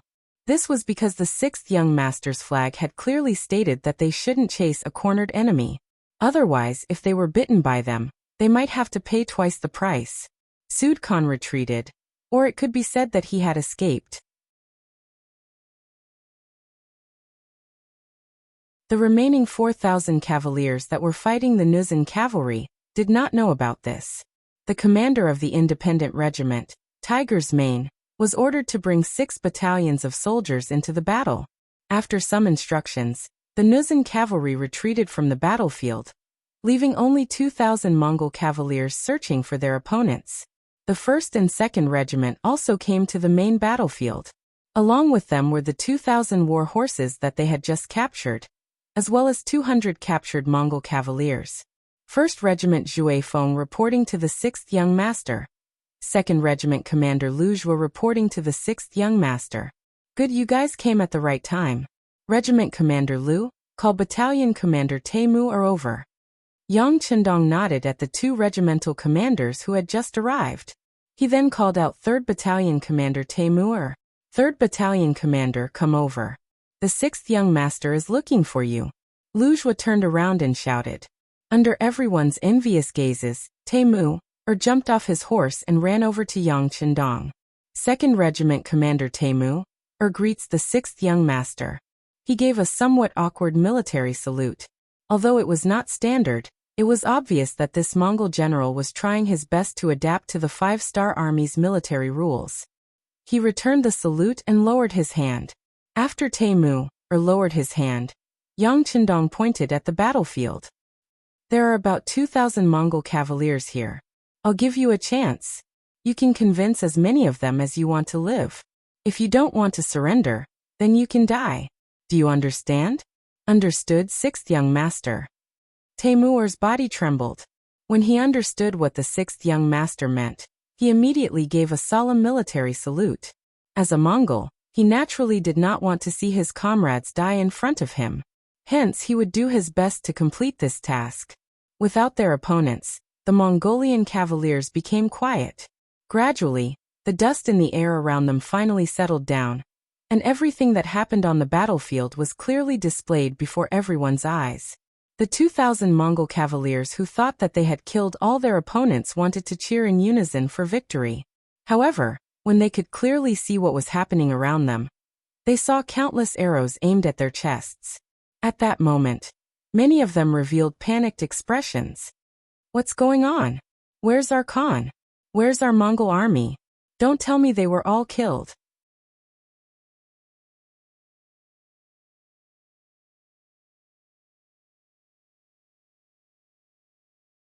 Chapter 691. That's not possible. Our Khan is so wise. Our Mongolian army has so many people and is so strong. It's impossible for anything to happen to them. Alright, can't you see? The number of enemies has increased again. They must have defeated the Khan. The Khan must have given up on us and left us. Then what should we do? Fight them to the death. That's right. What should we do? After the truth came to light, all sorts of discussions could be heard. However, they were all speaking in Mongolian, so they couldn't affect the five-star army's cavalry that surrounded them. Of course, even if they could understand their language, the iron discipline of the soldiers did not allow them to have any other thoughts. Everyone, quiet down. Just as the 2,000 Mongolian soldiers did not know where to go, a loud Mongolian voice rang out in everyone's ears.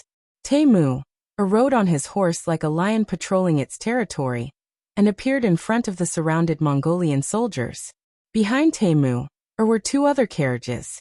One of the carriages was filled with a mountain of silver and many iron pots, bowls, and other daily necessities. There were also jars of unopened wine. The other carriage was filled with shiny cavalry swords and sharp feathered bows. There was also black armor that gave off a dark and bloodthirsty glow. The moment the two carriages appeared, they attracted the attention of the 2,000 Mongolian soldiers. During the Great Ming Dynasty, the Mongolians fought for iron pots because they did not have them. It was not because iron pots were a luxury. Furthermore, the Mongolians did not have the skills and materials to forge iron pots. Without iron pots, they could not cook meat. At that time, the Great Ming Dynasty was afraid that the Mongolians would buy iron pots and forge them into weapons. Therefore, the Mongolians could only snatch iron pots. As a result, a group of fully armed Mongolian soldiers would often harass the Han people just to snatch an iron pot. It was quite a comical scene. Temu was a Mongolian. He was very clear about what the Mongolians needed and desired. Instead of trying to persuade or reason with these people, it would be better to give them something tangible, and give them what they desired the most. Noticing the greed and excitement in the eyes of the Mongolian cavalryman, Temur knew that he had made the right move. With confidence, he said loudly, "Do you see that? As long as you're willing to surrender and join the five-star army, all of these things will be yours. Not only that, you'll also be able to receive a decent amount of money every month. If you perform meritorious deeds on the battlefield, you'll even receive additional rewards. It can be said that the five-star army has many good things that no one can imagine. You are all brave warriors. The sixth young master because he respects you." Of course, if anyone wants to be unconventional and want to repay your Khan's kindness with death, you can also take out your saber and stand out. I will stand right here, and will not move an inch. If you have the ability, then just kill me. At this point, Temur took the initiative to pause for a moment before saying, "Of course you have to think it through before you act. If you draw your sabers, you might die before me. As long as you've made up your mind, you can do it. Oh right, I'm afraid you don't know what happened just now. Your Khan Sud fled when he realized that he was no match for my 5-star army. I didn't tell you anything. I have to say, you are all abandoned children. I really feel sorry for you. For a Khan like this, is there any need for you to serve him? Isn't it too worth it? When Taimur finished speaking, there were still a few Mongolian soldiers who wanted to test his saber with their own bodies. Some of them had received Sud's kindness. If it wasn't for this Khan, their lives would be very difficult. However, when they heard the last sentence and heard that Sud had abandoned them, the Mongolian soldiers who wanted to step forward and show their loyalty hesitated. It was not worth it to risk their lives for a Khan who abandoned them. None of the Mongolian soldiers rushed forward. This was within Taimur's expectations. The 5-star army soldiers were all around them. Unless they didn't want to live anymore, who would take the initiative to rush out and die? Good. Since no one objects, I will take it that you have chosen to surrender. Now I will ask the warriors in the west to throw their weapons on the ground, dismount and surrender. Everyone else follow. I only want to say that we are very sincere. If anyone wants to play tricks with us, you can try using your own life. After Taimur said this, he looked at the soldiers in the west and said, You have 3 breaths. If you don't surrender immediately, don't blame us for being impolite. 1. 2. Finally, under Taimur's slow and drawn-out voice, a Mongolian cavalryman threw down the saber in his hand and jumped down from his warhorse. Holding the reins of his warhorse, he was the first to walk out. Surrendering was equivalent to letting go of all their dignity. If it was any other time, who knew how many people would laugh at him? However, they didn't. In the face of life and death, especially when the person they were dying for was not worth it, they wisely chose to survive.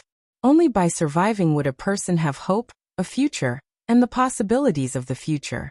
Riding on the white dragon horse and standing on a pile of rocks, Yang Chendong took in all of this with a natural smile on his face. Beta Persei, come here. Young master. Beta Persei, who was standing at the side, came to Yang Chendong's side. Go ahead and return to the main camp.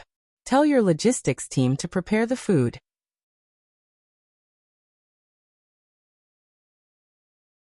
Also prepare more silver, wine, cigarettes, and sabers. This young master wants to celebrate.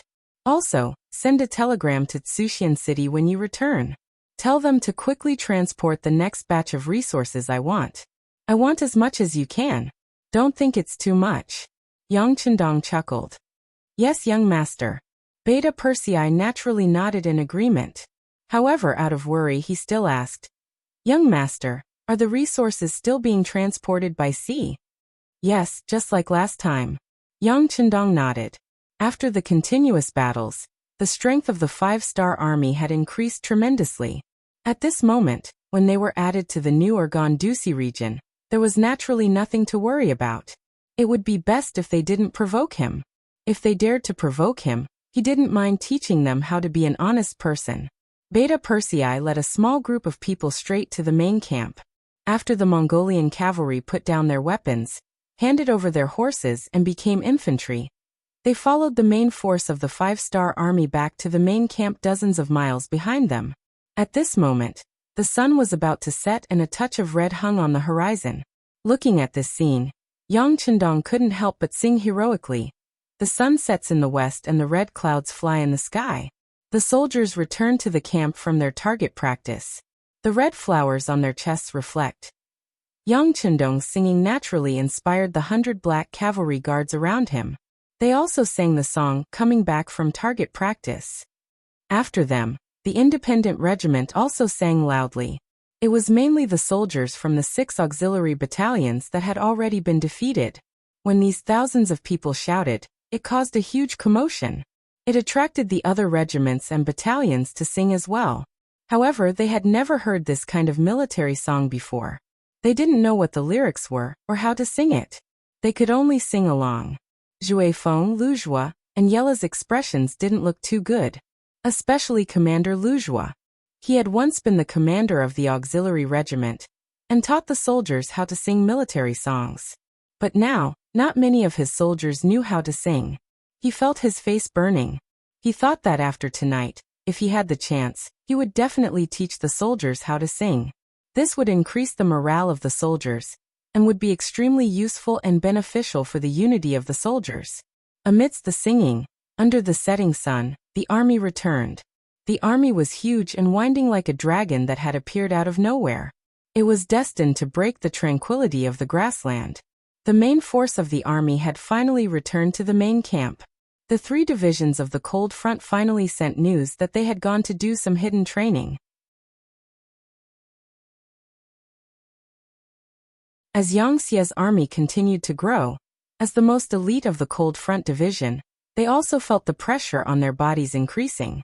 It was also because of this hidden training that they didn't receive news of the army's battle in time. Fortunately, even without the cold front division, the 5-star army's strength was already very strong. Especially in this battle, the Nuzan cavalry had performed very well. Although they had lost more than 1,000 cavalry in 2 consecutive battles, how could there be no deaths in a battle?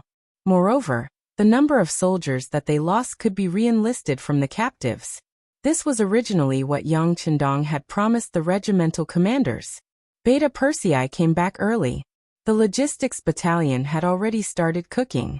The smell of meat spread everywhere, causing the 5-star army soldiers who had been fighting for a day and night to open their eyes wide. They couldn't help but swallow their saliva. Same old rules. Wash your hands clean before eating.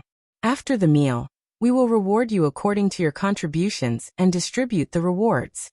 Yang Chendong boldly leapt onto the white dragon horse and laughed heartily as he spoke.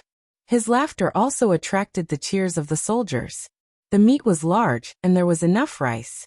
After all, they were still in a state where they could face the enemy at any time. Thus, everyone couldn't drink as much as they wanted. Each person could only drink 2 taels. But even so, many of the soldiers still had a satisfied look on their faces, and ate until their mouths were full of oil. And if they could smoke a cigarette after eating, it would definitely be a life comparable to that of a god. Who knew how many soldiers slowly closed their eyes because of this, in a state of enjoyment.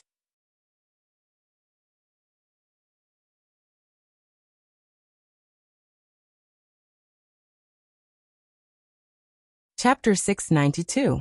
After the 2 battles, they had taken over 1,000 Tatar prisoners, and another 3,000 Mongolian prisoners. These 4,000 people were still in the captive camp. They were lucky enough to see the 5-star army having a meal. In that era, it was not easy for soldiers to have a full meal. Usually, they would only have such an opportunity before a great battle, or when they had won a great battle and rewarded the army with a great victory. But even so, not all soldiers were able to enjoy such treatment. Generally speaking, a general would naturally have enough food to eat. The personal guards of the general could eat until they were 70% full, and the regular soldiers, the elites who charged at the front during battle, could eat until they were 60% full. As for the other soldiers, it was already considered good if they could eat until they were 50% full. It was often shown on television that the Mongolian army would eat mutton wherever they went. It was very appetizing. However, that was only for the generals. Normal soldiers could not enjoy such treatment. The soldiers could pick up the leftovers from the general's table. They could even chew on the bones. Normal soldiers could not even think about it. The people of that era were really poor. They only had 2 meals a day. Being able to fill their stomachs was already not bad. However, what they saw today was that almost all of the 5-star army soldiers, no matter if they were generals or normal soldiers, no matter if they were in charge of logistics, they could all eat until they were full. Even the captives who had not made up their minds had food placed in front of them, so that they could eat as much as they wanted. This scene after scene shocked the captives. Some of the Mongolian soldiers who were smart among the captives took the initiative to greet some of the friendly Mongolian soldiers, who were also part of the 5-star army. They used the chance to get close to them and asked some questions that they did not understand. Alright, we all know what you guys are thinking. Let me tell you, in the 5-star army, as long as we fight and train hard, we do not need to worry about food and drink. Not only that, after we eat and drink, we still have food for our minds. Look, this thing in my hand. Look, it can smoke. It is called a cigarette. What is a cigarette? Is it tasty? The Mongolian captives who saw it for the first time were interested. Of course you can't eat it. This thing is for sucking and smoking. Look at me. While speaking, the soldiers of the 5-star army took a light puff of their cigarettes. Then they put the cigarette into their mouths. After inhaling a portion of it, they slowly spat out a portion of it. They looked extremely satisfied. Aya, this thing is very interesting. Can you give me one to try? One of the captive soldiers asked curiously. That won't do. This thing isn't for normal use. It can only be earned during military exploits. In this battle I killed 4 enemies and injured 1. According to the rules, I can get 45 cigarettes, which is more than 2 packs. If I save some, it will be enough for me to live freely for a while. Haha. After saying this, the warrior turned around and left. It was as if his spoils of war would be snatched away by the captives if he stayed. One by one, the 5-star army veterans were called over by the captives. After showing off for a while, they turned around and left. Did you think that these veterans were so kind as to chat with the captives? They were only doing so because they had military orders and wanted to satisfy their vanity. However, it was this kind of teaching that greatly stimulated the captives who had no choice but to lower their heads. Originally, they had no choice but to surrender in order to survive. But now, it seemed that there was no harm in surrendering. It might even be a new hope in life. Yang Chendong didn't care about the captives. He firmly believed that the environment could change a person. His attention was focused on the situation in front of him. This time, he had defeated the Mongolian army with a large number of firearms. Presumably, the news of him coming to the prairie could no longer be hidden. In addition, he had defeated Harer's 5,000 cavalry. In the outside world, there should be a lot of people paying attention to him. Since that was the case, he might as well not play hide and seek and stand out. Since he was going to make it public, Yang Chendong decided to take his first step in the prairie and build a city. Regardless of whether it was for the sake of logistical supplies or for the treatment of the injured and the expansion of their influence in the future, a stable city was a must. After standing in front of the sand table for a long time, he pointed to the land of Arakomaki that he had been studying for a long time. Arakomaki, in the Inner Mongolia Autonomous Region, Shi'i and Jiren Gaole. According to Chindi's book, Emperor Taizu wrote, Arakomaki Wandong, Lujina Tunshin, Mir Sutua, Hahai Lalian, Ajar Havandu, Haleojlu and other places.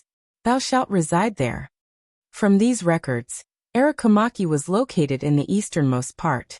Occupying this place was equivalent to having a residence. Moreover, it was also very close to the Baiming realm. In the future, no matter where he decided to extend his tentacles, it would be much more convenient.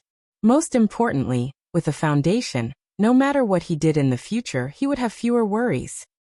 What kind of people are there in Arakomaki? Pointing to the sand table, Yang Chendong asked Su Yinsheng, who was standing by the side. Reporting to the 6th young master, there are only about 500 Tatar cavalry there. You also know that the relationship between Baiming and the Walla is very tense. The closer we get to them, the more scarce our resources are. In order to survive, many of the people here have already moved away. Now, other than the cavalry, there are only about 1,000 Mongolian people. 1,000 people? That's too little. When we need to build a city, I'm afraid we won't even be able to find workers. However, this is the only thing we can do. Right, you've been to Arakomaki, right? How was the environment there? Although Yang Chendong felt a little regretful. How could there be anything perfect in the world? Su Yinsheng hurriedly nodded. Yes, young master, I've been there. There were originally walls there. Later on, when Ming Qingzu went north to conquer the grasslands, it was repaired. The foundation is not bad, and the area it occupies is not small.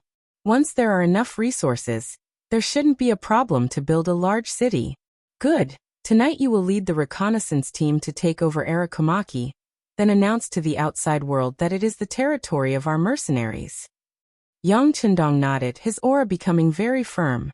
He had fought with the Tatar and Mongol tribes separately, and it had attracted the attention of many people. If he did not immediately send troops to take over Arakomaki, even if it was to monitor him, it would be occupied by other forces. At that time, if he wanted to take over Arakomaki, he would have to fall out with one of the parties. Before he had a sufficient foundation, it would be best to avoid war if he could. If the Vala, Tatar, Mongol, or even the northern Ming dynasty allied together to attack him, he was afraid that he would be exhausted to death with the few people he had. Yang Chendong gave the order, and Su Yinsheng did not ask any questions. He nodded and agreed. Yes, after dark, our reconnaissance team will move out. Tomorrow morning, when the sun rises, this news will be spread all over the grasslands. Good, you can go. Call the 3rd Division Commander Wu Sheng and Political Commissar Chen Bo over. Yang Chendong did not even raise his head, and continued to look at the sand table in front of him, as if he had thought of something. After a while, the 2 senior officers of the 3rd Division of the Cold Front appeared in Yang Chendong's tent. How is it? Are you feeling regretful that you didn't get to fight the last battle? As soon as he saw the 2 young officers with the rank of senior colonel, Yang Chendong pointed at them and asked jokingly. Hiding in the grassland was different from hiding in the forest. Without the protection of trees, hiding in the open grassland would naturally require a higher level of training for a cavalry unit to be able to launch a sudden attack. However, under Yang Chendong's theoretical guidance, Wu Sheng and Chen Bo still did as they were told. They had already achieved some results.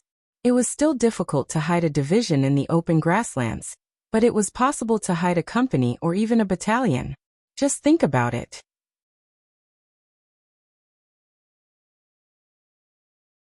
When both sides were about to fight, a powerful enemy cavalry suddenly charged out from the ground. It was self-evident what the outcome of the battle would be.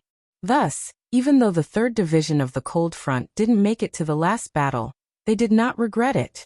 This was because they knew that the 6th Young Master's ambitions were far-reaching. There would be more battles to fight in the future. As long as they could train their troops to become stronger, there would be no lack of opportunities for them to perform. There are some regrets, but we believe that gold will shine. The 3rd Division of the Cold Front will always be the strongest cavalry unit. Political Commissar Chen Bo chuckled and said confidently, Yes, the 3rd Division of the Cold Front will always be the strongest.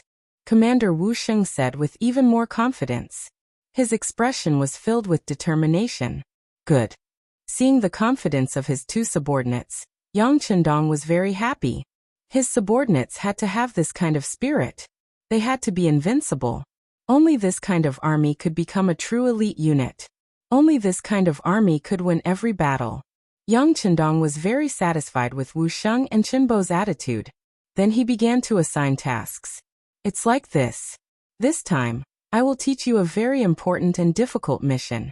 Cross the Daxing and mountain range, cross the Liao River and Songhua River to reach Hightown. There, you will receive a large amount of military resources from Crimson City and rush back here. Pointing at the location on the sand table, Yang Chendong said, I want the 3rd Division to be like Monkey Sun this time. Create havoc in the sky and make the Baiming army in the new, Ergon district not dare to say anything. If they try to stop you, you can use the banner of loyalty. If they still dare to stop you, you can teach them a lesson.